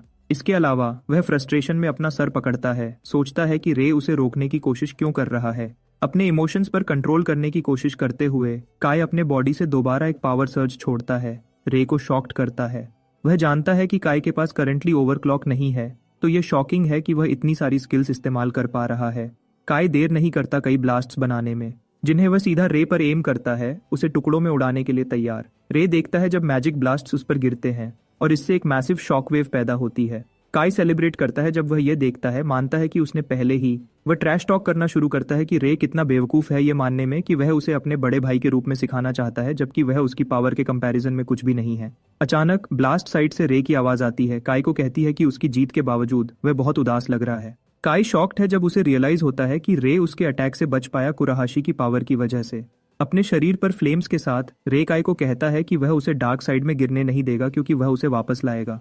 काई दूसरी तरफ अभी भी सरप्राइज्ड है कि रे ने उसके डीमन लांस अटैक को कुराहाशी की एओई स्किल से ब्लॉक कर लिया। आइलैंड आने से पहले रे ने हॉस्पिटल में कुराहाशी से मुलाकात की थी और कुराहाशी ने रे को अपनी पावर लेने के लिए कहा क्योंकि वह अपनी करंट स्टेट में साफ तौर पर लड़ नहीं सकता था। अब जब उसने कुराहाशी की पावर अवेकन कर ली है, रे काई को कहता है कि अब समय आ गया है कि वह काम पर लगे। वह काई पर एक पावरफुल पंच मारता है, उसे पीछे धकेलता है और जब उसे लगता है कि वह सेफ है, रे यूरी की स्किल माना कंप्रेशन के साथ आगे बढ़ता है। काई ये दोबारा देखकर गुस्सा हो जाता है, लेकिन रे वहीं नहीं रुकता। वह अटैक्स के बाद अटैक्स फायर करता रहता है, काई को दोबारा जमीन पर भेजते हुए, यहाँ तक कि काई भी यकीन नहीं कर पाता कि वह एक सिंगल फायरबॉल से इतना डैमेज ले रहा है।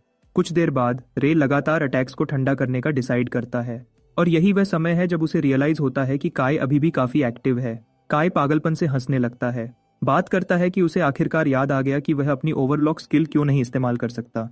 उसने आखिरकार समझ लिया है कि रे कई स्किल्स इस्तेमाल कर सकता है क्योंकि उसके पास दूसरों से पावर चुराने की एबिलिटी है। काई फिर रे को कहता है कि वह बेसिकली कह रहा है कि वह दूसरों को सैक्रिफाइस करने से सहमत है क्योंकि उसे उनकी पावर चुराने में कोई प्रॉब्लम नहीं है। रे डिसएग्री करता है, उसे कहता है कि वह गलत है, लेकिन काई रे को कुछ ऐसा बताने का डिसाइड करता है जो वह नहीं जानता।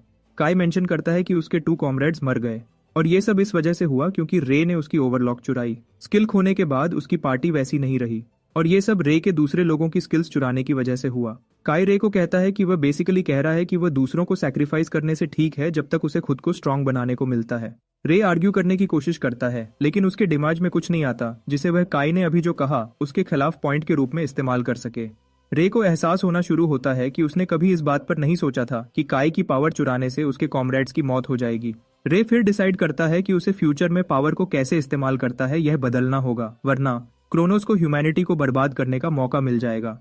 रे मोशनलेस रहता है जब वह इन सब के बारे में सोचता है और काई इससे महसूस करता है। काई मौके का फायदा उठाता है, उसकी तरफ लपक कर उसे पंच मारता है जबकि उसे कहता है कि पछताना शुरू करने के लिए पहले ही बहुत देर हो चुकी है। काई रे पर कई ब्लोज मारता रहता है, लेकिन रे जवाब देने की कोशिश भी नहीं करता।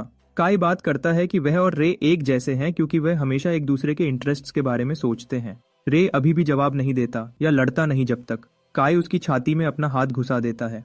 काई शॉक्ड है रे को मोशनलेस खड़ा देखकर और लड़ता ना देखकर। रे फिर अपने भाई का हाथ छूता है, उसे उसकी ओवरलॉक चुराने के लिए माफी मांगता है। तभी रे स्किल उसे वापस कर देता है और वह काई को कहता है कि उसने उसे पावर चुराई होगी, लेकिन उसी समय पावर होने का असल मकसद दूसरों को प्रोटेक्ट करना है। रे के बॉडी से एक मासिव एनर्जी वेव काई को पीछे धकेलती है और रे काई को कहता है कि उसे भी पावर चाहिए, लेकिन वह जो कर रहा है वह बिल्कुल गलत है। घटनाओं के एक सरप्राइजिंग मॉड में रे का बॉडी ग्लो करना शुरू करता है, उसके कॉमरेड्स से मिली पावर्स की वजह से। रे काय को कहता है कि हर किसी ने अपनी पावर उस पर भरोसा की थी, और वह काय को बताता है कि यही वह तरीका है जिससे वह पावर को यूनाइट करने का प्लान करता है। रे पावर्स को कंट्रोल में लाता है और उससे वह एक जबरदस्त ऑरा वाली तलवार निकालता है। काय शॉक और डर में देखता है जब एटमॉस्फेयर रे के बॉडी के आसपास बदलता है। रे फिर अपनी तलवार काय पर पॉइंट करता है, उसे कहता है कि अब समय आ गया है कि वह चीजें खत्म करें।